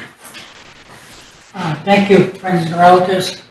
My name is Phil Little Thunder Sr., and I am on Facebook. And if you don't want to know anything about me, just go Phil Little Thunder on Facebook. So that's me. And the reason I'm running for council, well, first of all, my history. My father was a councilman back in the 70s, and I used to sit out there in the parking lot in the car. And back then, I was in the dark world, so all I waited for was the money. But anyways, he served on council, and I think Miss Cordier knew him back then. And he was under the administration of Burnett, Mr. Bob Burnett, and all those guys. And as far as when I mentioned treaty, I always remember Eugene Crow and Simon Broken Leg and all those guys from Parmalee. They would sit in front of Mooney's store and talk about the treaties. And my dad would sit there and I'd stand around and sit there and listen. So I had a lot of good role models back then. And coming to these council meetings and, you know, with the COVID thing going on, it felt like the world just went dark. You know, I stopped coming in here to listen in on the council meetings and the decisions and all the, you know, they talk about the 7th generation and all that. And being plans made for them. You know, I wanna be able to act on it if I'm elected for Harmony Council. And, one thing, you know, I grew up in a Catholic boarding school speaking my language, and, I mentioned I learned the religion part and the spirituality part from my elders. And I come into this, and, at one time, one of the elders told me not to mix my political views with the spiritual way of life that I'm trying to lead. And that's what, Coloria mentioned, alcohol and drug free for the past 30 years. And, you know, I heard the word hemp and, you know, recreational marijuana, and I'm willing to work with them if it brings revenue to the children and the elders to take care of the people. I'm totally not against the religion in life or the drug. I mean, I call it drug myself because I'm allergic to it. There are certain people in the world that are allergic to the drugs and the alcohol, which gets them in handcuffs. So I understand that part. But I also understand wanting to make money. So, anyways, if anybody has any questions or comments or, you know, criticisms or you know, anything, to contact me on Facebook, or, you know, put my phone number out there. It's on there. I also have plans for the community as far as, you know, Eagle Feather Lake bicycle trail, runners, all these walks, prevention walks and stuff like that I go on. And, you know, a lot of things I thought about sitting up there on the hill. Some of you don't know me, I live right on the junction where all those motorcycles, most of them are junk, they look good. From a distance, I look like I have a biker gang up there. Actually, it's one motorcycle. So, anyways, hey, I want to have a lot of plans for the community, especially the young people and the elders. And, you know, my older brother is an elder. I remember way back when they used to have a program for elders to participate. You know, pottery or, you know, little factories that go on, and, you know, the children. I started working at the Hidalgo School, a program called YMC. YCW, something. I was 14 years old when I started working at Hidalgo School, you know, for the summers. Day labor, and I like what they mentioned about the sobriety detox center, because that's how I used to work, being a detox center. Going crazy and sobered up, and the past 30 years I've been interested in more about living the right way. Like the elder said, you know, the road is what we're on. And I want to bring a lot of insight into the way the council and the decisions are made, and how the traditional way of living was way back when. You know, like in a circle, we all make decisions. It's like half a square right here. But anyways, I thank everybody, and you know, for the offer. First time I've seen, I don't know what it means. I want to thank you guys for putting this forum on. So here are the names of, you know, plans for the community if we get elected, and for the ones that are elected already. So thank you, Laura. Thank you, Phil. Our next candidate is from the Butte Creek community, Michelle Montes. Oh, hey, Doc Kathy. I don't want you, okay. My name is Michelle Montes, and I am running for council of Butte Creek. And first and foremost, I would like to thank Miss Brookie, Miss Paula, Mr. Ron, and Miss Rose for putting this all together for us to come together and be able to air our ideas and our thoughts and get to kind of get acquainted with each other here. There's a lot of faces here I'm not aware, you know, I don't know, but I would like to know. I was born, like I said before, I was born in Rosebud. I was raised in Butte Creek by my grandmother, Irene Whitewash Wright. So I'm pretty familiar with sacrifices that are made for families, sacrifices you do for people in your community to help them. I've worked many years to help put our families, some of our families in homes, to help them get jobs, with childcare, also assist them with childcare. One of the things I would like to do and like to look more into is maybe some transportation across the reservation, because I do see a lot of people walking. And if I have appointments, I'm normally late because I'm stopping to pick people up to give them rides to wherever they're going. Because in my opinion, there's really no, I mean, yeah, you have to go somewhere, but why wouldn't you be able to go to, say, like your chairman or your treasurer or someone that holds an office in your community and possibly have transportation? I say that because as of late, it's been a big problem for a lot of people, and I've helped them out quite a bit doing that. I also would like to see if we can get some of our roads in some of our communities are horrible. Some of them you can't even rightly walk across without stumbling. Why can't we get at least gravel across those? I'd like to find out why. I've worked as a police officer here for the Rosebud Sioux tribe, so I'm aware of the struggles and the sadness that comes with general everyday life on the reservations. And if given the opportunity, I would do everything in my power and my knowledge to try to make it better. Try to make it a little better for all of us here. All of our relatives, all of our lalas, all of our Ujis, our Chakojas.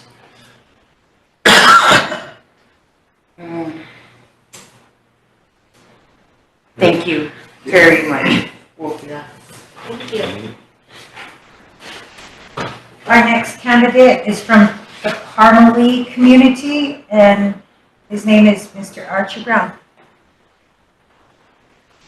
Hello again, I'm Archie Brown. I'm running for the council seat for Parmalee. I'm sitting here taking notes, but my biggest thing that I wanted to bring out to the community listening is we have a huge problem. And this problem has been ignored, that I feel, for quite some time. Now, what I'm speaking of, and I want to introduce that, I heard a lot of the program issues, like with ICWA and a lot of these other programs that are, budgeted, not to meet requirements. But I'm going to be the bad guy in this situation, because this is what I do for work.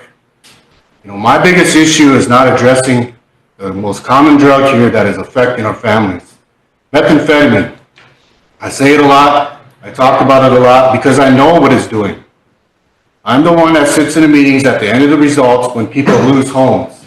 I see the aftermath of what meth does to families. Now, what I'm speaking about when it comes to programs, and I'm not going to, say it out loud, but a lot of programs are also affected by this addiction.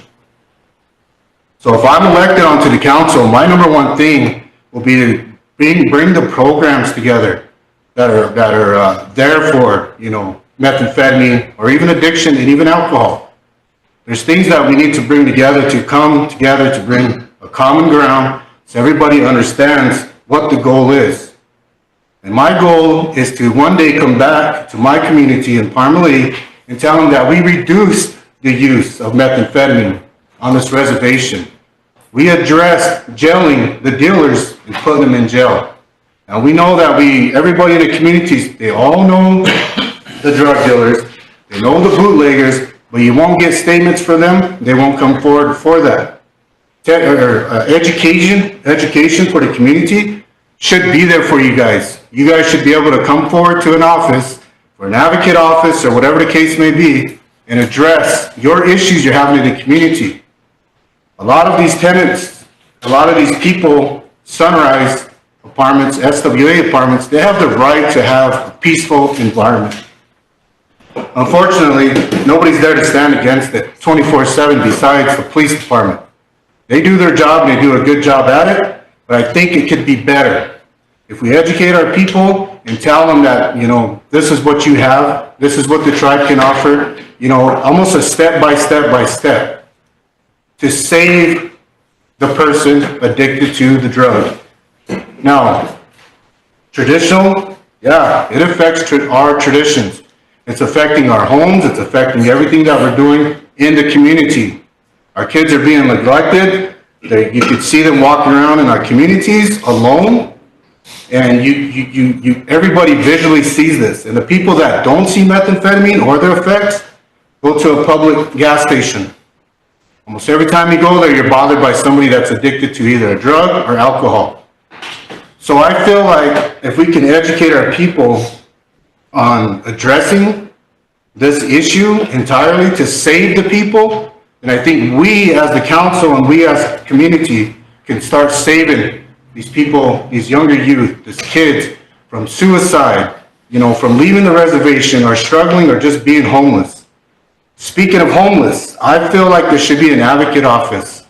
You know, there should be an office where these people who are about to lose their homes could be able to go there and get the help they need. You should be out there being able to come to council or come to an office and get all the help you need. You shouldn't be alone. That's how I feel. Methamphetamine is a huge, huge issue and it needs to be revisited. In 2014, the tribe put out a meth epidemic. Has there ever been stats on the outcome of how far we've been or gotten so far? I haven't seen it. My job on a day-to-day is to address this issue. And it's exhausting, it's tiring. It's one of the biggest issues that's ignored. So I promise you, Parmalee, if I'm elected, I will address those issues. And I'm not afraid to do it. I've been doing this for 10 years. And honestly, at some point, I feel like I'm the most hated person on this reservation at times. Because I'm not a quitter, and I won't quit. I'll only find answers for us. Parmalee, if you elect me, if I'm elected for the Parmalee, I will sit here and find solutions for you and bring them back to the community. We need to beautify our community. Our power grounds is very poor up there, and I really like to bring that tradition back. I would like to beautify Parmalee. My biggest thing I always say is, why are we left behind? So I want to be the voice for Parmalee. Thank you. Thank you, Archie. Our next candidate is from the two-stripe community, Mr. Ivor Croigle III. Hello again. Again, my name is Ivor Croigle III. I'm running for the two-stripe council seat or position. I don't have a speech written out or anything like that. I've just been taking notes and I got little bullet points. So please excuse me if I'm looking down to my little bullet points. Again, I went away from I was born and raised on the reservation here on the Rosebud. The only time I left was to join the military. I came home, and ever since I've been home, and for 18 years, I've been a public servant of the Rosebud Sioux tribe. This is my home. I'm invested in this reservation. I love my reservation. I love where I come from. I've been a public servant pretty much my whole adult life. I'm a family-oriented man. I have 7 children. And I'm an easygoing person. I'm not judgmental. I'm very approachable. And especially within the seat, that's what you need to be. It was talked about earlier as far as marijuana, recreational marijuana. I'm a huge supporter of that. If it brings economic development to our people, I'm all for it. But there has to be certain limitations and certain criteria for that. Still hasn't happened. It's been passed. Still hasn't happened. But it needs to be quit being talked about and make it happen. And that's my deal. While I was in this position, or in my current position, it caused a huge issue on the reservation of firearms in the public, trying to limit firearms within the public. I'm a huge supporter of the Second Amendment. I'm a huge supporter of the right to bear arms, but I'm a huge supporter of the people that are allowed to right to bear arms. I'm a huge supporter of that. The only people that shouldn't have them are the drug dealers and the felons that should not have these weapons. I'm a huge supporter. I promise you, I'm not here to take any of your firearms. I will not raise that issue. I'll never bring it up. But I'm here to address that because it was never talked about, but it was a big issue. Earlier, a question was state-to-state relation. I'm a supporter to an extent. I support, or I will defend the Rosebud Sioux tribe on the Rosebud Sioux tribe not being a harboring reservation for individuals to commit serious crimes in the United States, in the state, and in South Dakota or anywhere, and come here and hide out. Right now, we have people that commit serious crimes and they come here and they hide out, whether it's murders, whether it's child sex crimes, and we can't touch them because we don't have extradition law. We shouldn't have that. We need that, but just for specific serious crimes. One thing that I noticed, and I'm pretty sure everybody that sits here and everybody that threw their name into this council seat position, is that we're losing common sense. The current mentality that I see, and it's just me talking freely, is that common sense is totally ignored. If it doesn't make sense, it's a good idea. And it shouldn't be like that. We need to get back to common sense mentality. Yes, last night I was watching it, and there was a question about constructive criticism. I'm all for constructive criticism. I don't know everything. I don't know. This is going to be a brand new task for me. I accept constructive criticism, and I hold no personal vendettas. I'm not here to get nobody. I'm just the betterment of the Rosebud Sioux tribe. That's why I put my name in this position. I promise to legislate for all programs, courts, law enforcement, and every program that helps our people to become better. Whether it be treatment, whether it be IHS, whether it be everything that falls under the umbrella of the Rosebud Sioux tribe. I know we legislate, and I currently see it, but we never get what comes from these legislative to legislate when people go when our elected officials go to Washington D.C. All I ever see is photo ops. Where's the report? What did you do whenever you went there?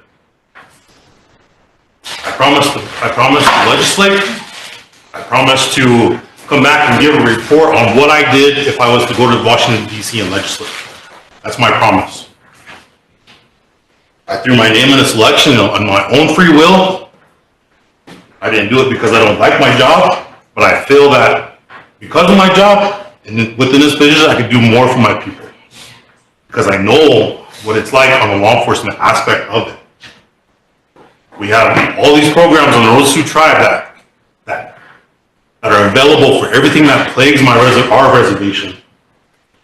We just need to give them the support, but we also need to let the people know that these programs are available. I promise to be transparent. 100%. If you're going to be successful in this position, you have to be transparent. That's my promise.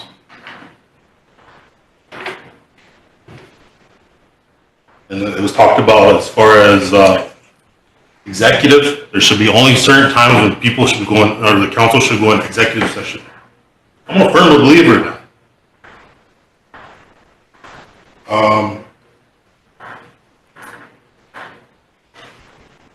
It was talked about, and the youth always comes up, and youth are always promised this, and it's been past elections where the youth were promised this, they're going to do this for the youth. But my promise is to find something attainable that's legitimate, rather than promising hopes and dreams to the youth. Keep it reality, and that's my promise.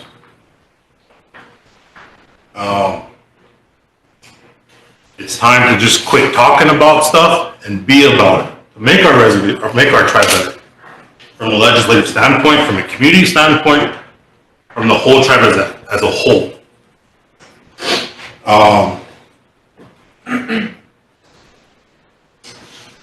In my first order of business. If I'm elected, I'll change that door right there. That door is loud and banging, and every time I watch it, you guys watch it?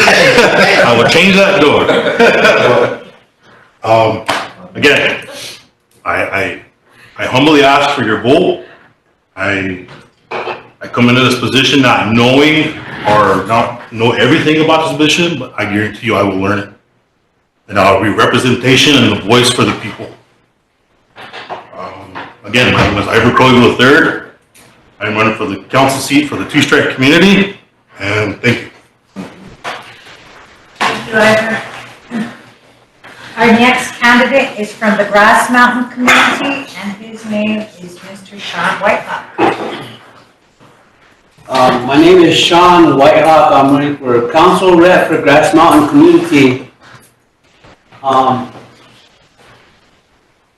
In order to address these problems, these changes, we've been talking about it for the past 100 years. Sit around in circle, changes.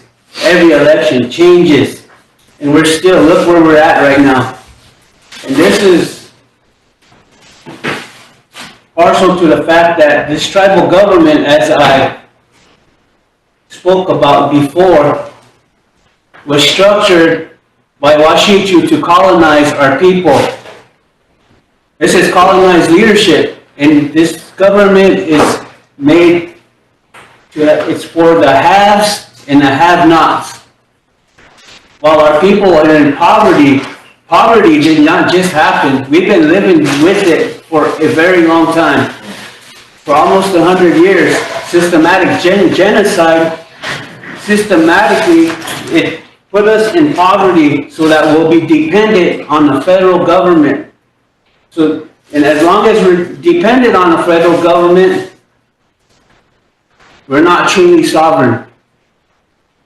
So we need to address this leadership, and that's one of the main things I want to, my campaign. We need to go back to that Wola Kota. It's not here. There's no spirituality here. Like I said, there's a lot of division. These controversial decisions that were recently made by this tribal council, it really divided our people even more. And it wasn't dealt with in a professional way. There was just a lot of hatred and animosity that was brought to the table. And I just really, I think I have the knowledge of the treaty and how we got here. And how we got here, it really took away our elders. Our elders and medicine people in traditional times, they had a seat here at this council. Their knowledge and how we should proceed, that was important to our leadership. We should have an elder council to be giving us advice. And I know I recently talked to an elder. He told me, he said, when I was growing up, I was scared, we were scared to voice our opinions because we were scared of what the Washichu, what they could do. You know, they forcibly took our children. We were scared of retaliation. But he said, with your generation, you're not scared anymore. You're educating yourself. You're learning. And you know what needs to be done. So I have his blessings to come here, to stand here, and it's an honor that an elder, a well-respected elder, he's not here no more, but you know, I just want to talk about, you know, we talk about elders. Oh, like one day out of the year, elder day, one day out of the year, we should be taking care of them. Every day of the year is Elder Day. We need to be taking care of them and really structuring something where all our tribal resources are.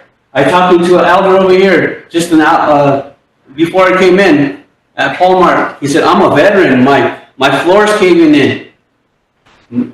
All these hardships that they have. That Elder Day, these youth day, I support that 100%, but that means we need to do more for them. You know, ICWA was brought up, you know, that goes back to the boarding school. look how our children were forcibly taken and they were put in these boarding schools where they were beaten, raped, and sometimes even killed to destroy the Lakota language, the culture, our identity. And that should be a priority for our tribe to keep our kids here in with the history of what happened to our kids. You know, a lot of them, that this systematic genocide, it really caused this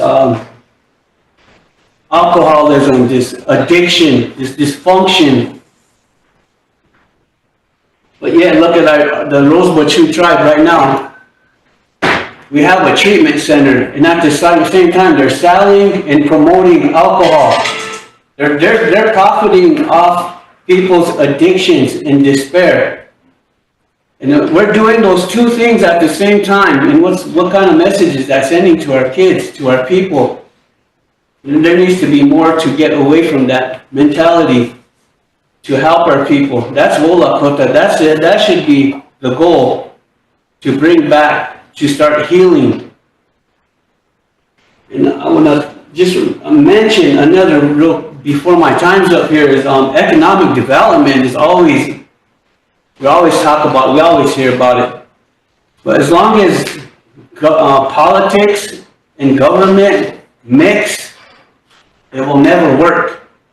This is a study that was done by a professor, and I'm not saying this out of my own free, my own opinion, but when that happens, when politics and business mix, there's nepotism, corruption, and monopolization. And that example goes back to, look, only the tribe could sell alcohol, only the tribe could sell marijuana. They created that monopoly, where only they could profit off it. So we need to get away from that mentality that the tribe needs to own and operate every tribal business. We need to start investing in our tribal members. The idea is there. I heard a lot of good ideas. Our tribal members, they have business degrees. They're well prepared, and it's time to start investing in them. And another last thing, accountability, transparency. That, you can't just like make a graph and say, well, this money went to the people and the council got this. That could be very misleading. Transparency is, where did every dollar go? How much council, how much did this go here, every cent. Show that. That's transparency, that's accountability. But with that, I want to thank you. And again, my name is Sean Whitehawk. I'm running for council rep for Grass Mountain Community. And thank you. Thank you, Sean. Our next candidate is from the Spring Creek community, Mr. Tokia. I don't know if I can't. Tokia. Sorry. Folks, Hiltonstein. Good morning. My name is Tokia Kilsensight. I am running for Spring Creek, the Spring Creek Council seat. I have been wanting to run since at least 2015, so that's 8 years now. I have had this idea in my head to run for council, so I've had a lot of time to think about what I've been wanting to do. Some people want the council seat for money, some people want it for power, but I don't want it for neither of those things. I want to be elected on the seat so I can actually try to make our community a better community. So, first off, I want to thank Offer over here for giving us this forum. It's given each and every one of us candidates a chance to let their ideas be heard. I think the days of voting for someone just because you know them or just because they've been on the council before, I think those days need to end, because change, everyone talks about change, but that will never come as long as we keep recycling the same people over and over and over again. Mm-hmm. This is why it's important to get out there and register to vote, especially the younger generation. you guys have no idea how influential you can be if you get out there and do your part and vote. It's also important to know your candidates. I'm the only one from Spring Creek who showed up today. And does, I don't know, does someone who can't even show up to a simple forum like this and make their ideas known deserve a spot on the council?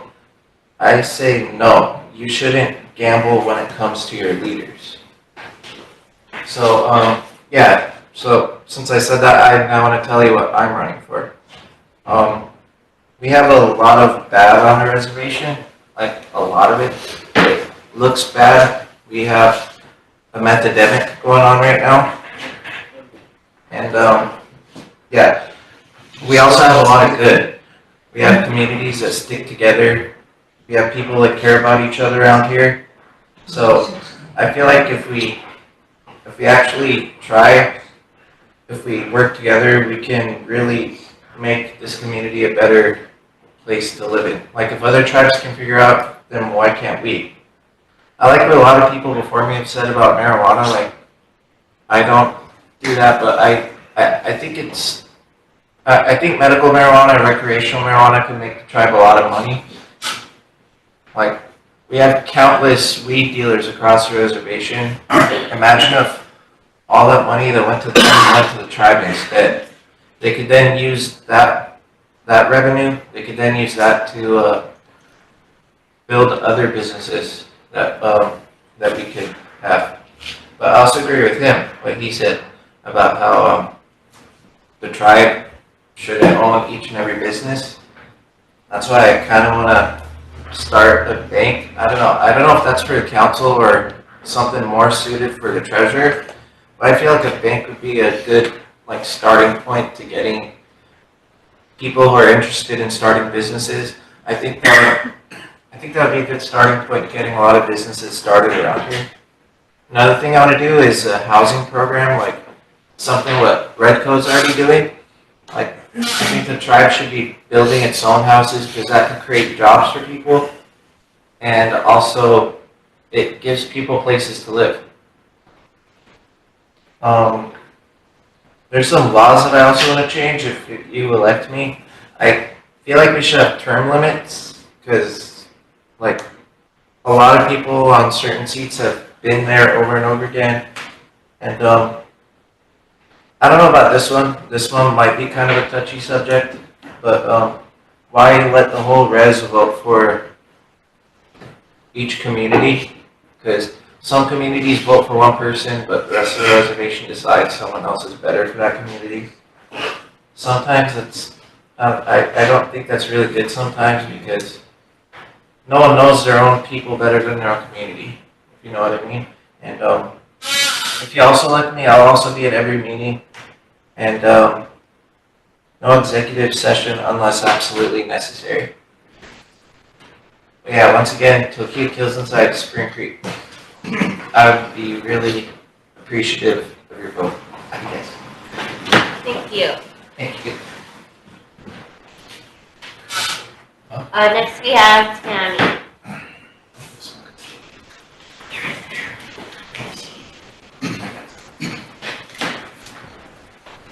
Thank you, Alfred, for inviting us. You know, it's really appreciative. You know, I've heard a lot of good ideas in this room, but, you know, I have questions as well. You know, one of the things that I want to say is I don't like politics. I don't believe in the good old boy system. Ethics for this is really crucial for tribal council and our officers sitting up there. You know, I was one of the ones that filed ethics on a sitting chairman at one point in time, and that was the ugliest thing I have ever been through with this tribe. I wish it on nobody. The ethics committee, they talk about redoing the Constitution and whatnot, but I believe ethics needs to be made into that Constitution because policing themselves, we don't see results.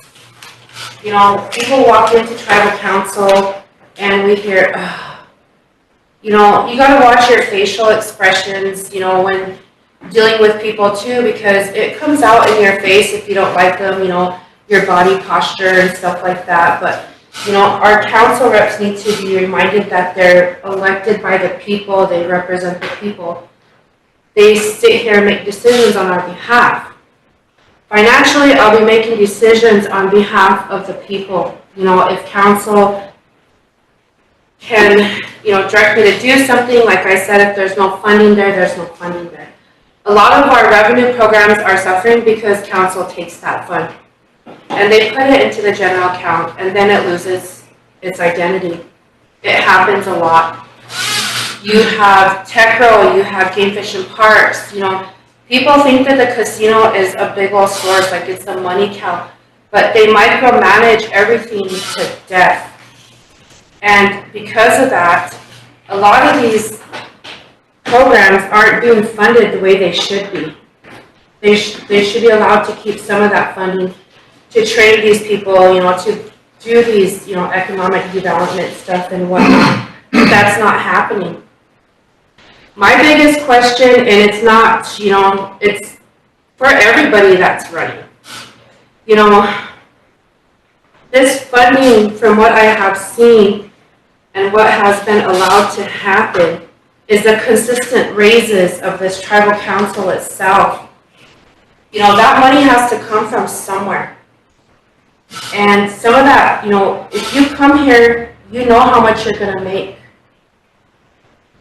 Over the past year, we've seen raises on top of raises, we've seen bonuses, we've seen all kinds of unnecessary funds just used and given away, like the casino, for instance. They took money out of there to give themselves a payment. That money could have been used to renovate the parking lot. It could have been used for tourism. It could have been used for marketing. It could have been used for something.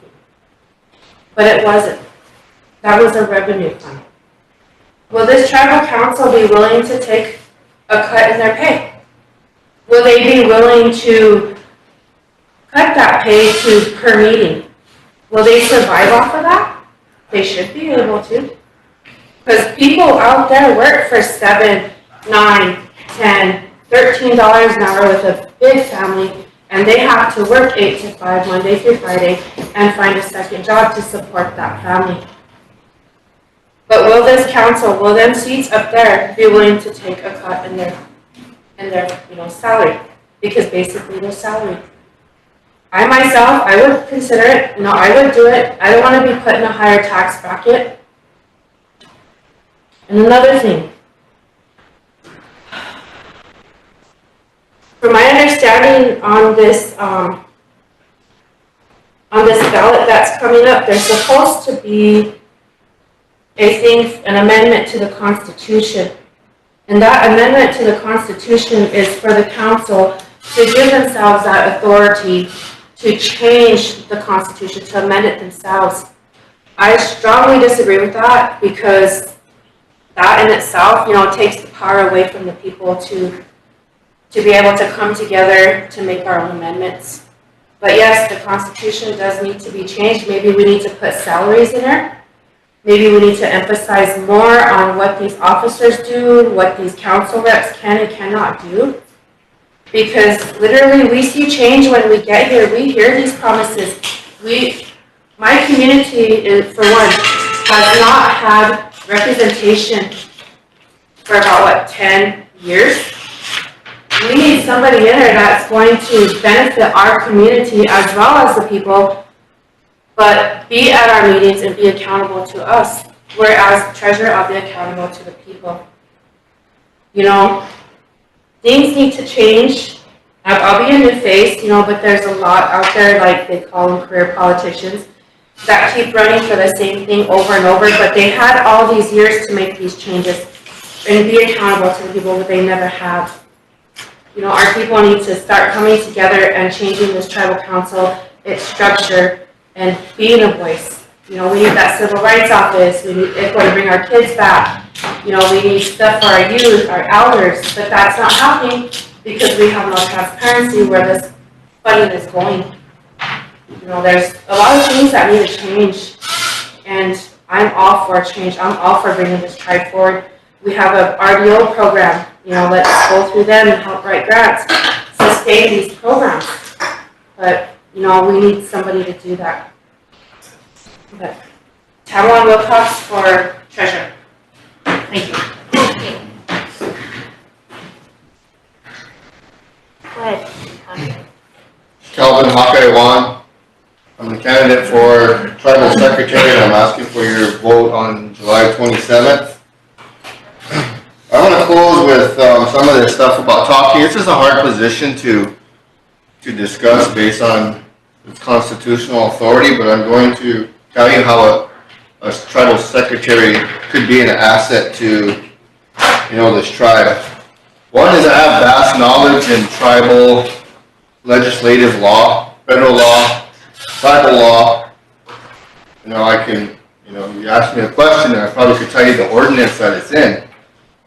You know, candidates, you know, you hear a lot about the youth and the elders. They campaign on them, you know, and, you know, look where we're at with our youth and our elders right now. You know, I don't campaign on our youth and elders. It is my role, you know, to protect them. You know, we're warriors, you know. I think it's time, you know, that, you know, we take back our tribe, you know. I heard that Tokala Society again last night, you know. We need to take that back. You need to protect your children. Quit using them as a punchline. Quit using your elders as a punchline in this room. And I'm going to give you an example. Our summer food program ran out of money. You know, and then the finger pointing starts. You know, our kids deserve 3 meals a day, but they don't get that. Some of these kids depend on that meal and that meal only. That's what they're going to get. So it's not council's job to sit here and bicker with each other. They need to understand what their constitutional authority is, because I'm going to say it, they're out of control. It's not administration that sits up there. They should work together to come up with a plan to present back to this council saying, here's our plan to feed these kids. Now give us the money to do it. We talk to the director. That's how, if they don't come to work every day, this is what happens. The tribal president should work with the treasurer, should be able to work with the secretary, should be able to work with the vice president to come up with a day-to-day plan, how they're going to present things to the tribal council for funding. Remember, the tribal council is only a legislative body, they're not an administrative body. They deal with that day-to-day, so they got to come up with a plan to present here for money. That's how you resolve those issues. I just seen a lot of finger pointing, and do our kids have the money yet? I hope they do tomorrow, when council goes into regular session, because I guarantee those kids are hungry. So it's our job to protect them. I made some notes too. You know, when it comes to issues like that with our children, you know, trying to scramble to feed them, but yet we're talking about severance pay for outgoing council reps, $15,000 possibly, where we're talking about giving them more money, but yet our kids are hungry. Unbelievable. What are the priorities here? Was it paying the $10,000 bonus or salary increase? Was it the hazard pay? You know, was it the raise with the retro? You know, what are the priorities here? You know, I've never seen this before. If elected, I'm going to tell you this before I do close. If you elect me, I'll never take a salary increase. I will never take a bonus, just to prove a point that you're putting these positions as a leader. You're not putting these positions to take from us out there to make sure that you know, survive. You know, we need basic needs, but what we do out there is we survive. It's not humanity, basic needs of humanity out there. We survive. Our tribal members survive day to day. You know, they do have addictions. When they get judged here, I get judged for somebody having an addiction. I get judged. You all get judged for somebody having an addiction, and that's wrong. Because nope, I go to work, pay my bills, feed my kids. You know, I don't do that. So, you know. And then the other thing is we have a youth day coming up. $60,000 for a youth day. That should be a 3 to 4 day event. But it's a 1 day event. 1 day a year for $60,000.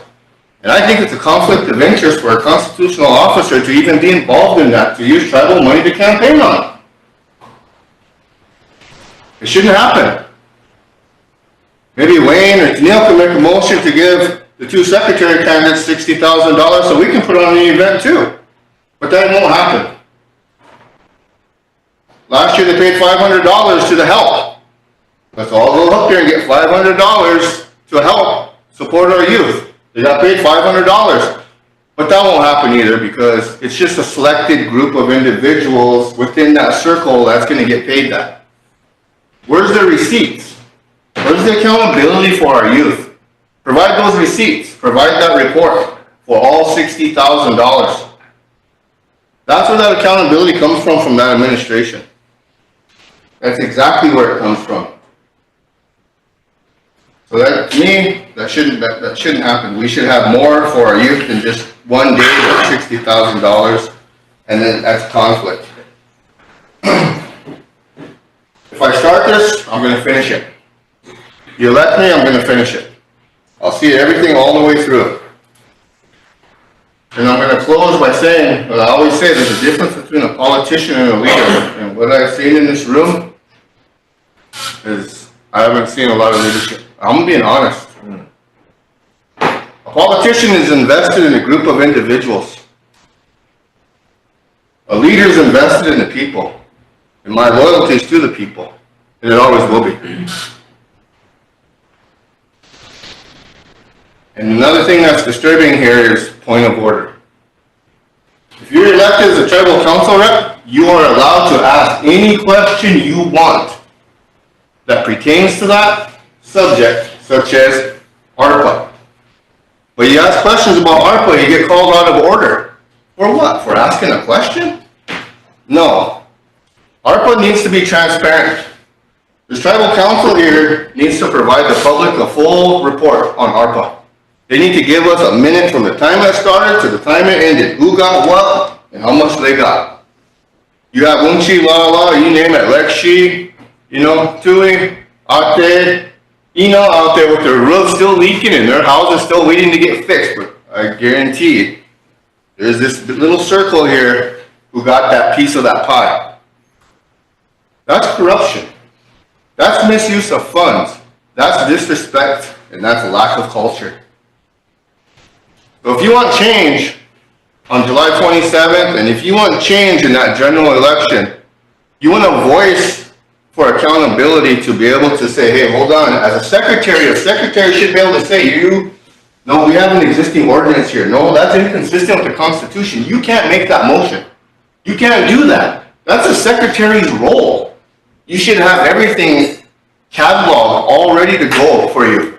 And just recently, our council had asked our secretary to get everything in order for ARPA. That should already be in order for this council's disposal at any time. They should have those documents at will. They should be able to walk in there and they should be able to print it off a spreadsheet and say, here you go. That's what a secretary does. That transparency is walk in here and say, I want to see this. Show me the ARPA minutes or show me this. Here you go. Here it is. That's transparency. It's federal funding.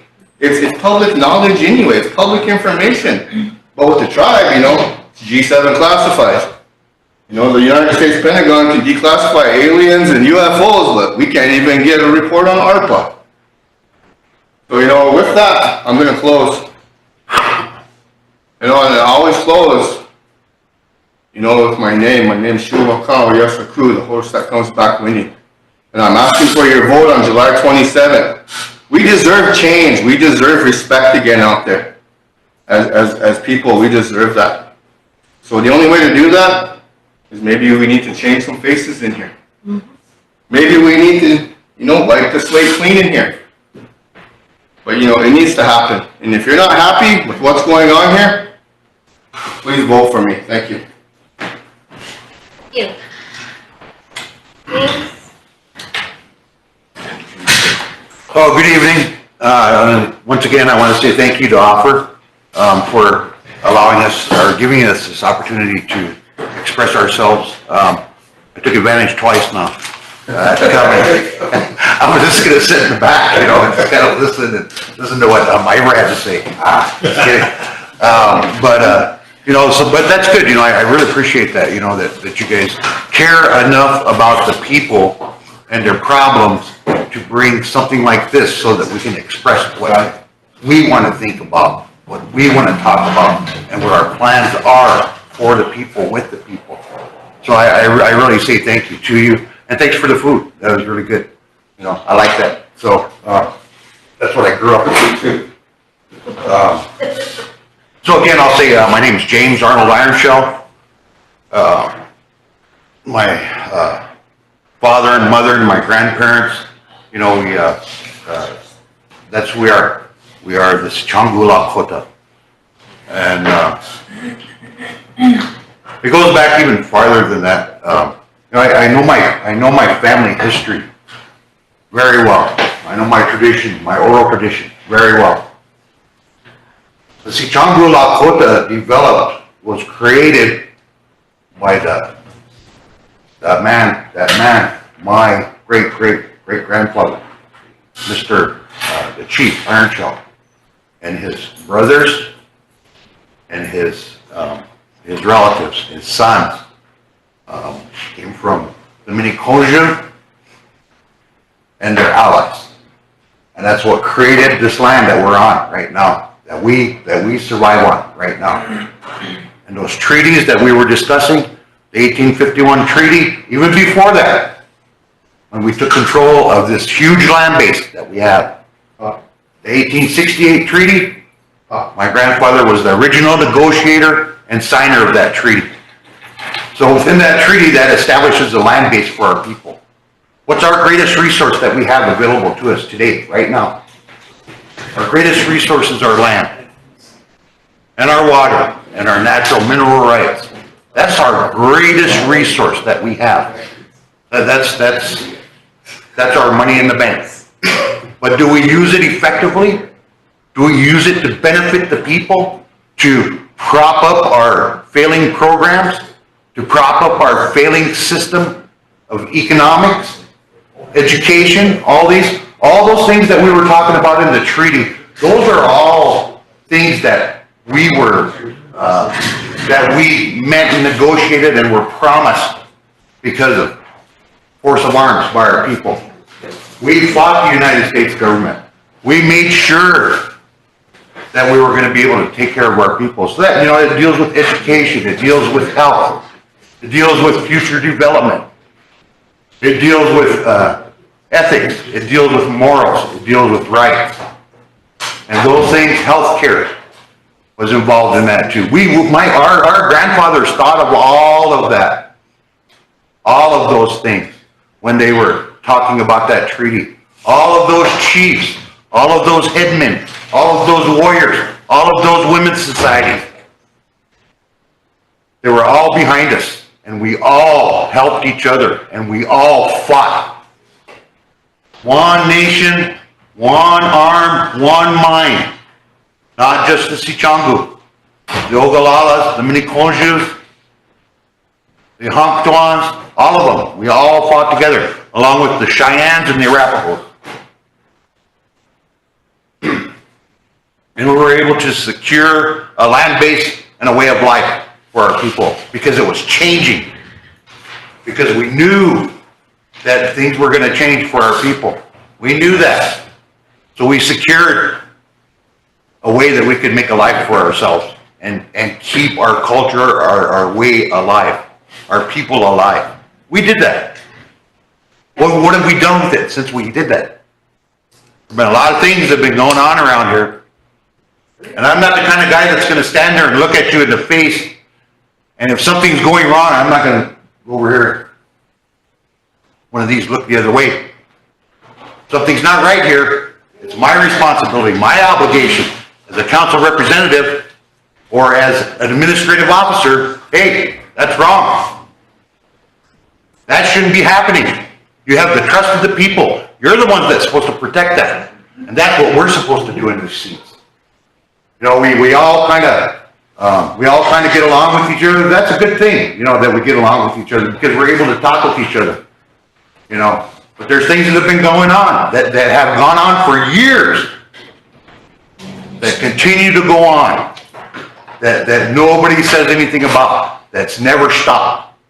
I've heard these same arguments, these same discussions since the 1970s to now. Things that are plaguing our people, things that we've had to deal with. Economic development, welfare, the state of the people, joblessness, homelessness, all of these things, substance abuse, all of that. We've been listening to this for years. And it just changes its face every once in a while. A different drug, like what Archie was talking about, that methamphetamine stuff, you know, black tar heroin, you know, all that kind of stuff. It's all here. It's all around us. It's part of it. We experience and we see it every single day. But that's not something that we can get a handle on. And I know that Ivor in his position over there with law enforcement, that's not just a law enforcement answer. It's gone far beyond that. It's the people that need to stand up. It's the people that need to say, enough's enough. Are we going to stand up? Or are we going to be warriors? Are we going to be the protectors of our family, protectors of our brothers and our sisters and our children?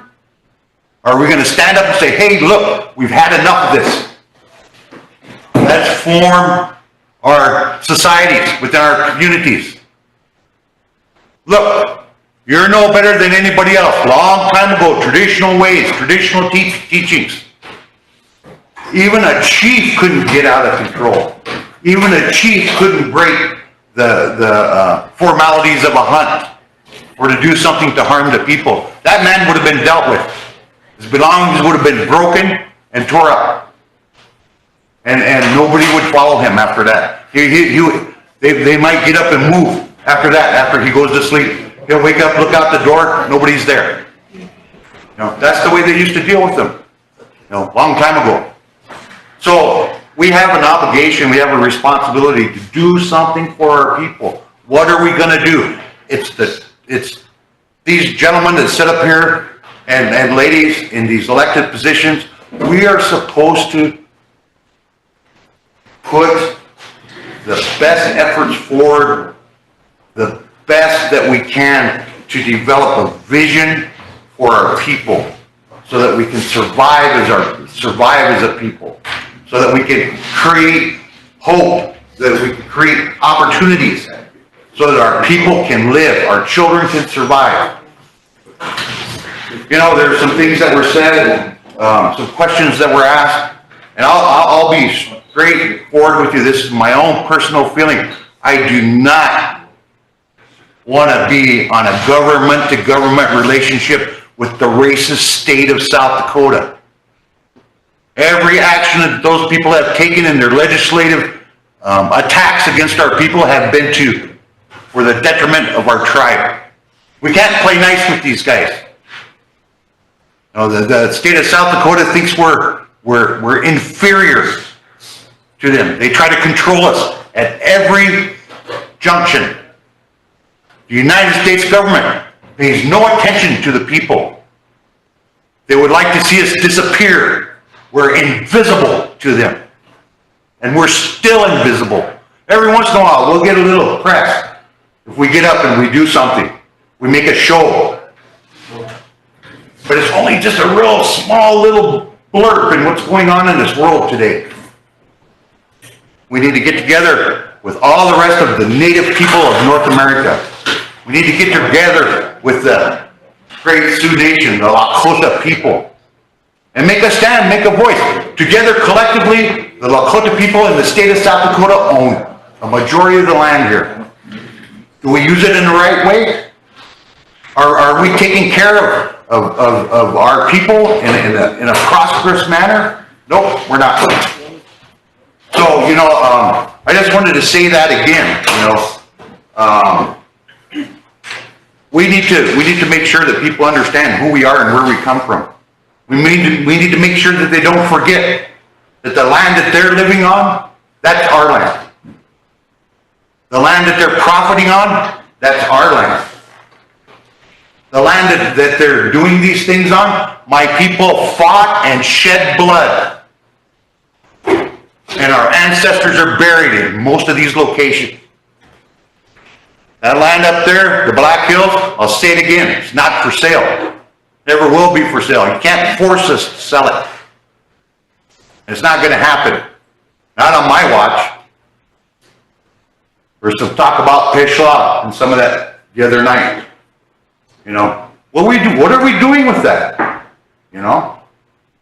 I don't know, you know, there's a lot of things that we can question, that we need to question. Aggressively question. And find out what our plan is for the people. How are our people going to survive? How are our people going to prosper?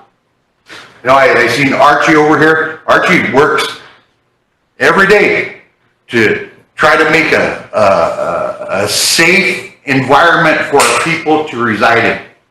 Every day, I see him do that.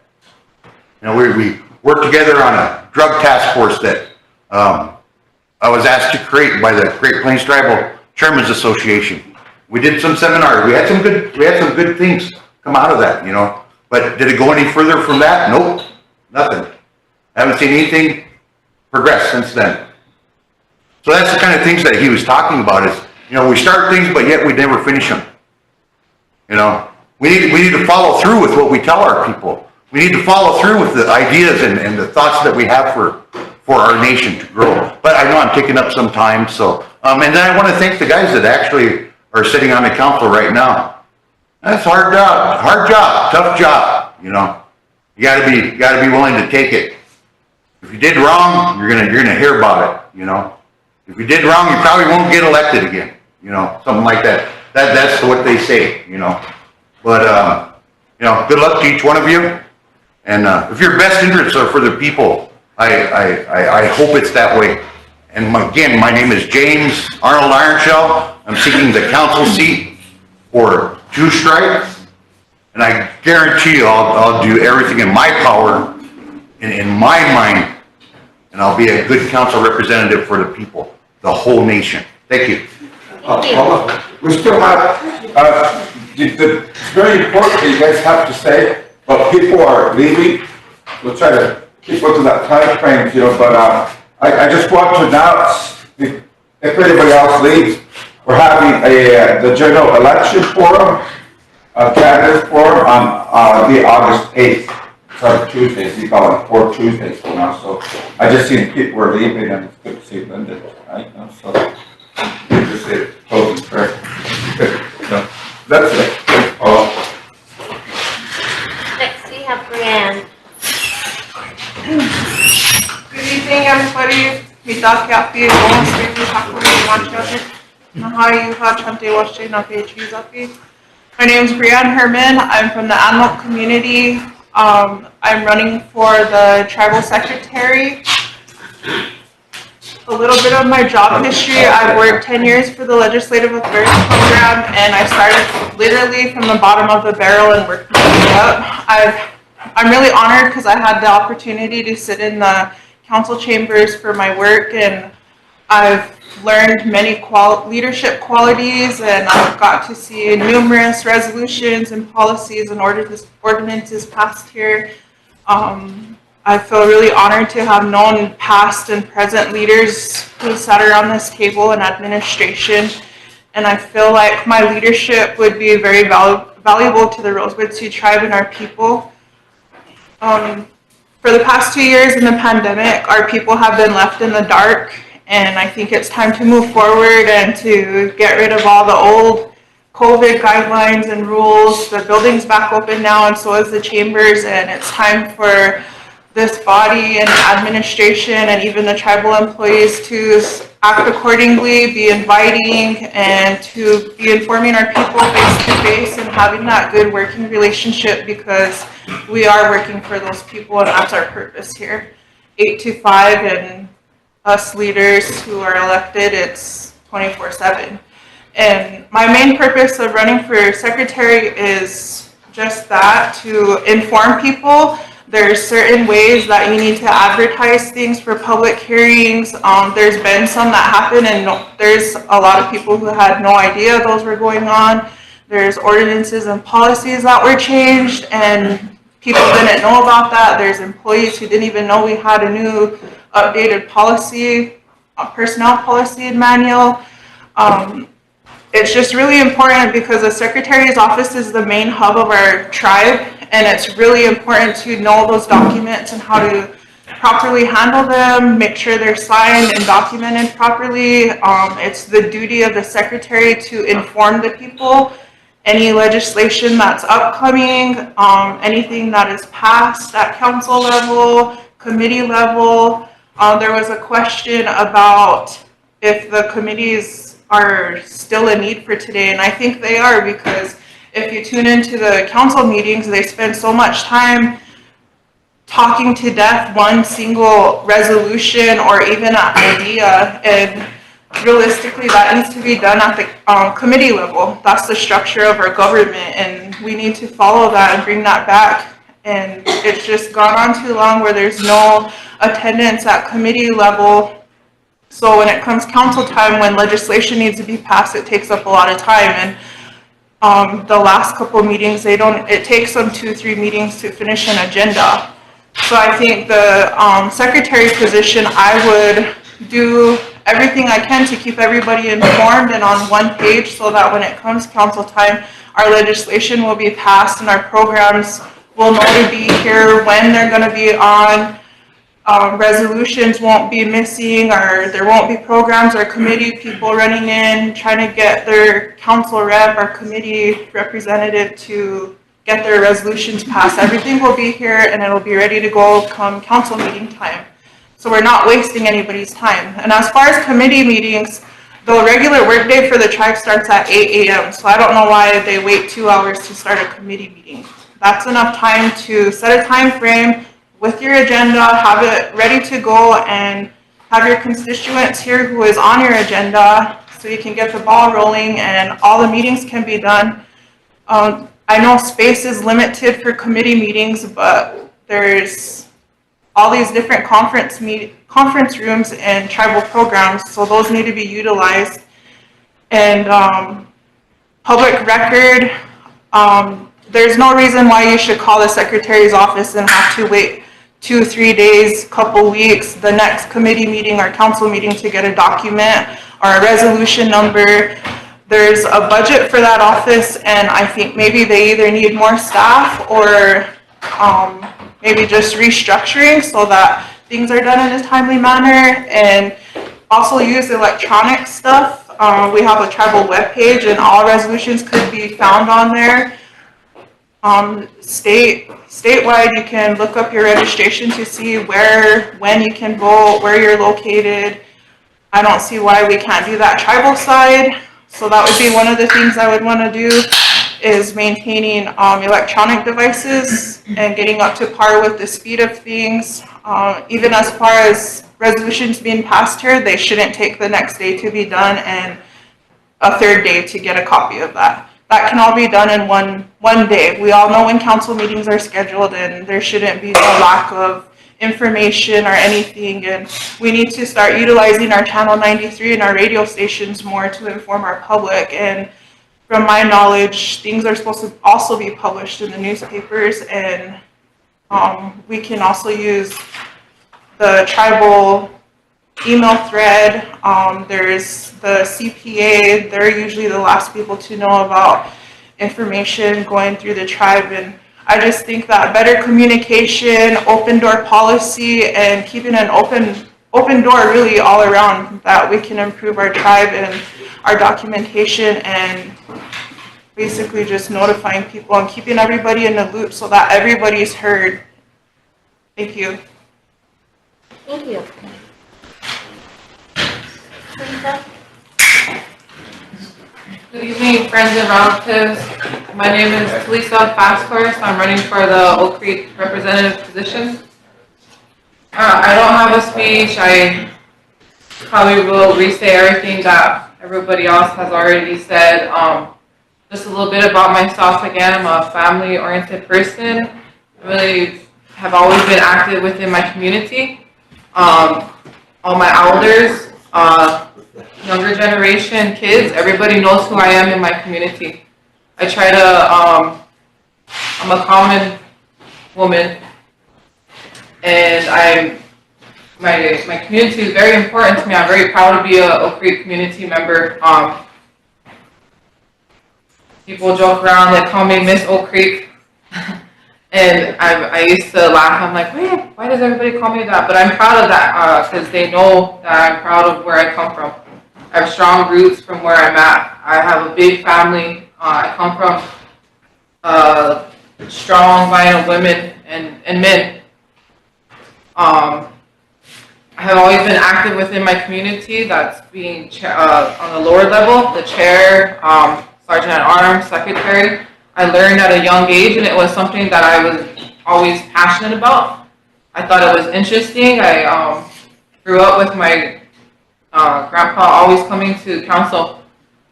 I'd come up here and sit with him. I have been a youth coordinator for many years, active coach still, volunteer coach for baseball, basketball. Not campaigning off the kids, but I really strongly about all children. All children are very sacred. They have, a lot of the time they get forgotten. People do campaign off of them, and they do get forgotten. There's such a big need that's a big emphasis that needs to be, what more can we do? A lot of the youth now are on meth, that they need a detox center for the youth. Again, I work at the PMO Youth Homeless Shelter, and there's so many issues there that I see and deal with every day. And I want you to know that I will fight for the youth, for the people my age, for the elders. Everybody is very in the middle. People get forgotten about. Common person doesn't get, or the average younger person doesn't get talked about. But I can't sit up here and say that I know everything about council because I don't. But I will do my best to try to. If I don't know something, I'm not afraid to ask for help. I'm very vocal. I like to follow policy and procedures. I would like to change, and I know I wouldn't be able to do everything in one term, but. I am willing to learn and to be better. Constructive criticism that comes with any position, leadership position.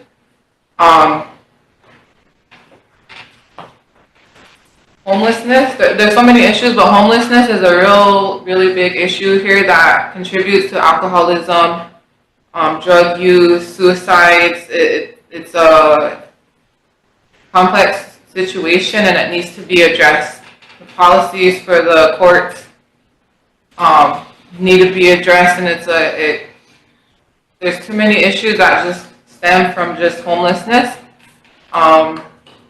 Mental health is a real big issue that I know that needs to be, it'd be nice to, even for workers who work within the ambulance, police department, CO officers, they need help too because they deal with people who are sick and who are not okay, and they go through a lot too, and those are hard positions to have. But another thing that I would like is communication, transparency, honest, and integrity. Those are very important issues for me, are very important who I am as a person without running as a council representative. Communication, I know these last couple years have been hard for the tribe. Nobody has ever, dealt with COVID the way they have, but transparency needs to be there regardless of what happened with the ARPA funds, whose houses were fixed, who got help, how did they decide who got more than who. And again, the honesty and integrity is very important to me. I'm not afraid to voice my opinion, and I'm really happy to see everybody here tonight. Very empowering to be around people who want to do change and want to put themselves out there because you're doing a lot, putting yourself out there just for that criticism from everybody. But I'm really glad that everybody's here, and I'm glad to be part of this and that you guys gave me your time. Again, my name is Talisa Fasthorse, and I'm running for the Oak Creek Council Representative. Thank you. Thank you. Next, we have Chanel. Good evening, everybody. Thank you to the Offer people for giving us this opportunity. Brooke, Rose, everybody. It's really great to have this, and I'm really glad to see everybody stepping up because we really need your help. And when you first come in, you have such great expectations. You have so much energy, and it's great whenever we get people on. And I know a lot of people look down on people for not having a really strong background in law and knowing all about politics when they're first coming in, but you learn and you get better at it and you can make that change.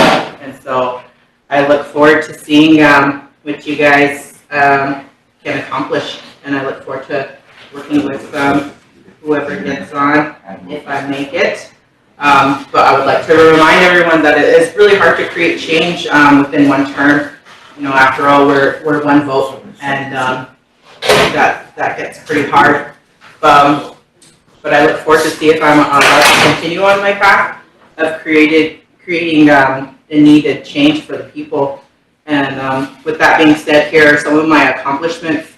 I serve on various boards. I'm the president of the Judiciary Committee. I'm on the Economic Development Committee. I'm on the Health Board Committee, and I also serve on the MELWAC Board with Wayne. And that is a board stemming from the Great Plains Tribal Leaders Health Board. And through Judiciary, we brought forth legislation like the whistleblower. We worked on the marijuana ordinance, and we even brought forth human trafficking. With the Health Board, we helped make the detox center possible. And as far as council, we're currently meeting for tax compact negotiations, and I also meeting with the state of South Dakota to have them uphold our hunting and fishing rights throughout the state, so long as we have this RST license.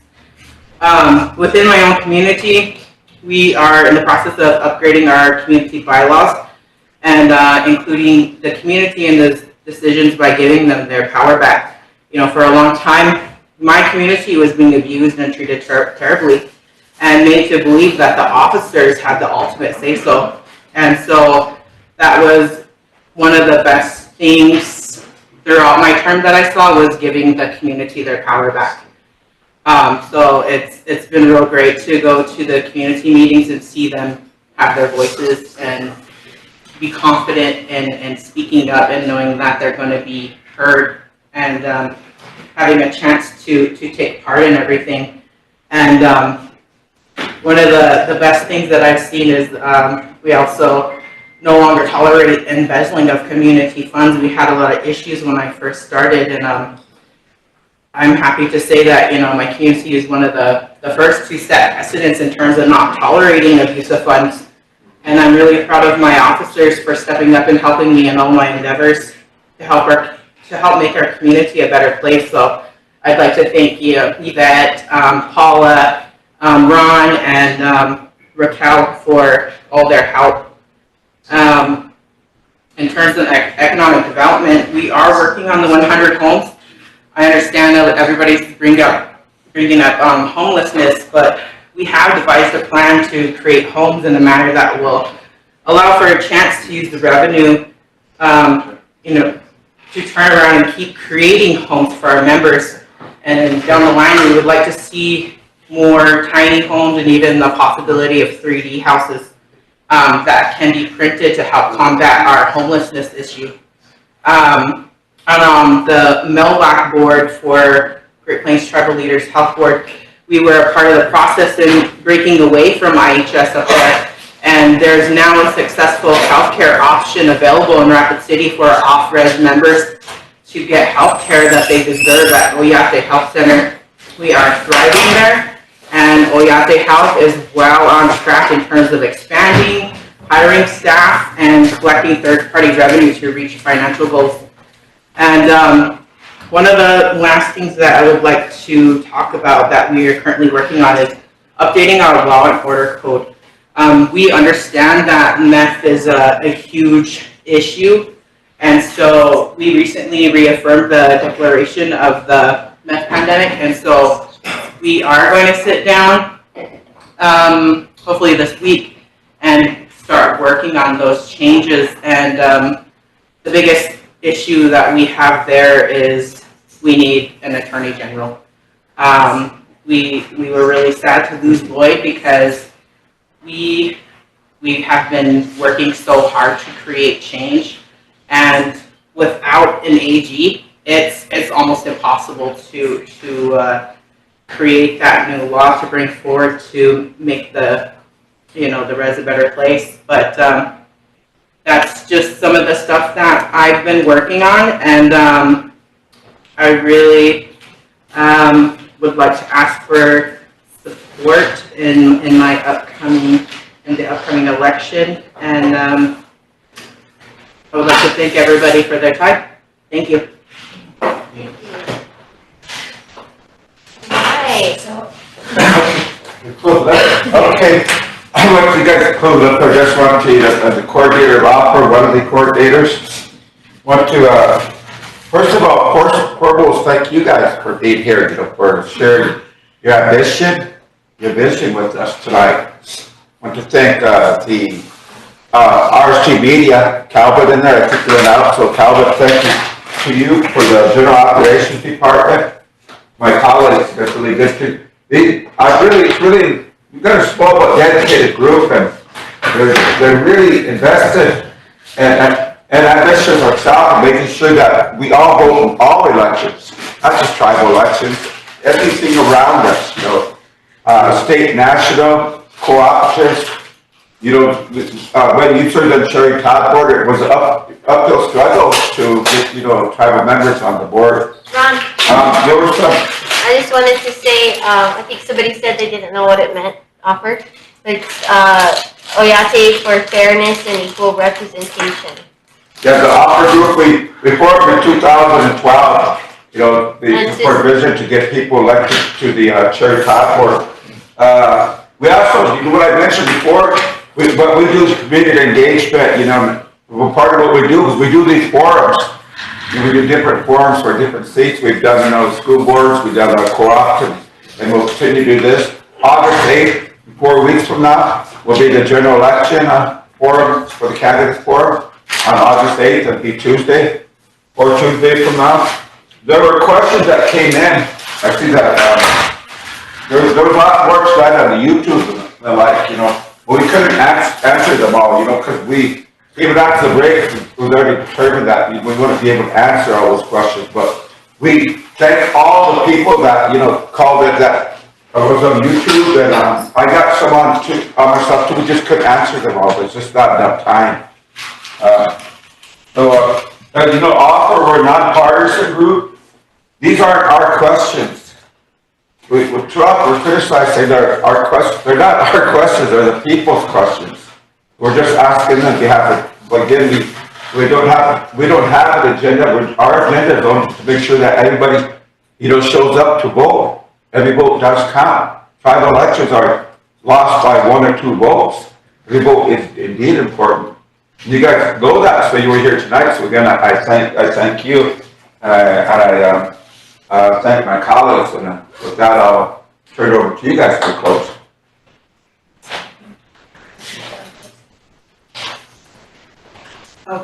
No, I just want to say quickly, good luck to everyone, and the election is July 24th? 27th. About 2 weeks away, so you have time to be out in the communities and campaign, and get out there and campaign, let people know who you are, and good luck to everyone. You all have good ideas, and it's gonna be a hard decision for some of us to make. Thanks for coming. Yeah, thank you guys for coming. It's a really good turnout. And I just want to remind everybody, we have some important dates. July 13th at 5 o'clock is the last time to register. Encourage your friends, family to get out and register to vote. And I just want to make one comment. You know, we always talk about our ancestors and the things that happened in the past, but, you know, one of the things that I feel like is important when we do these events, you know, we just had some young ladies come in here and their children, and a long time ago when they did have meetings, children and elders were always present in the meetings, and that was to remind the leaders and the decision makers what their decisions meant and who they were going to affect.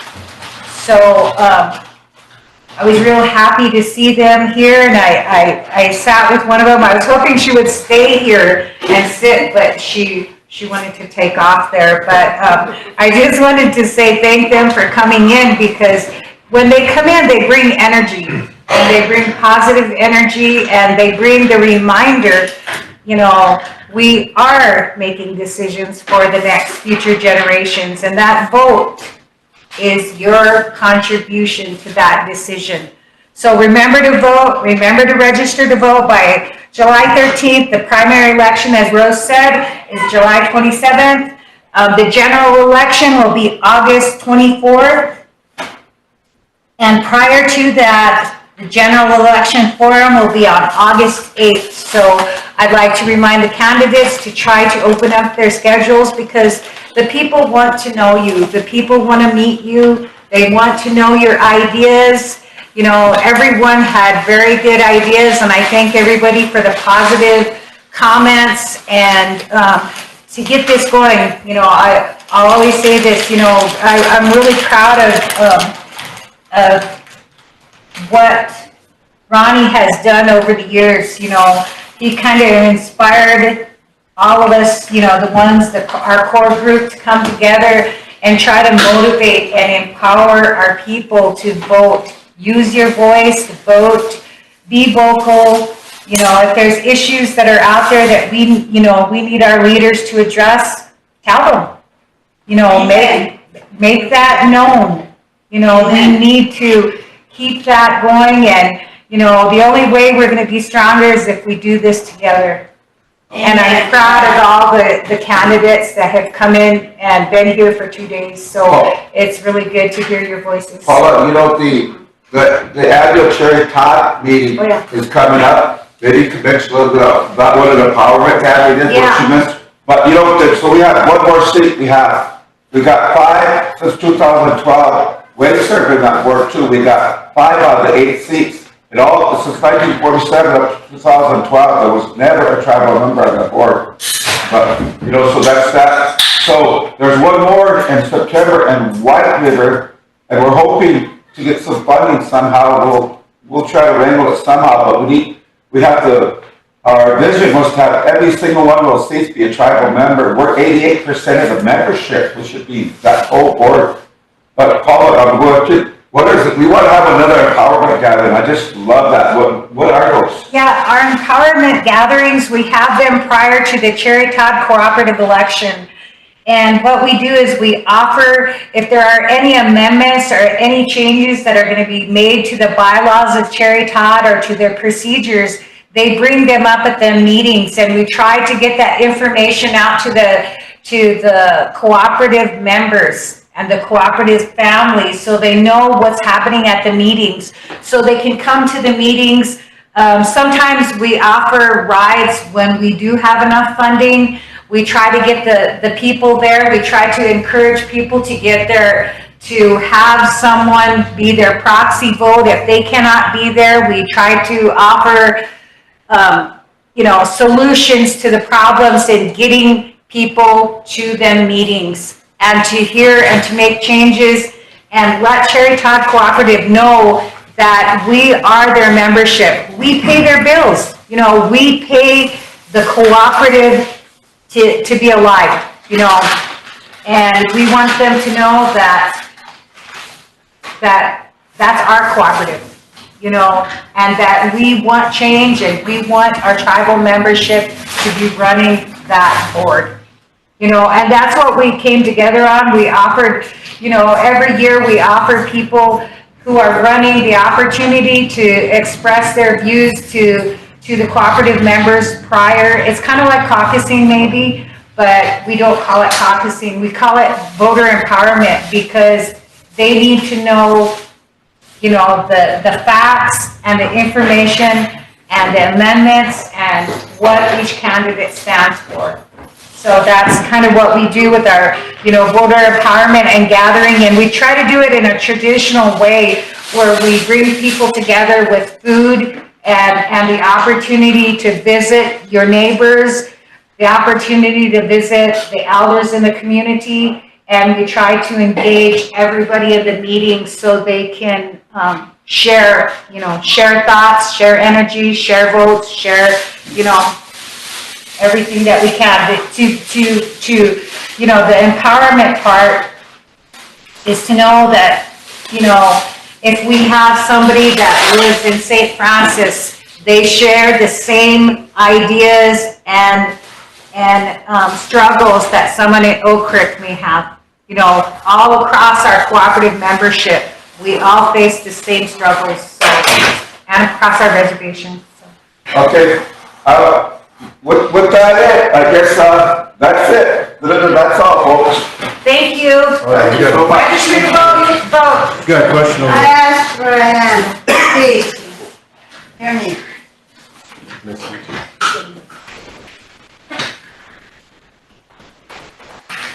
I've been here for so many years.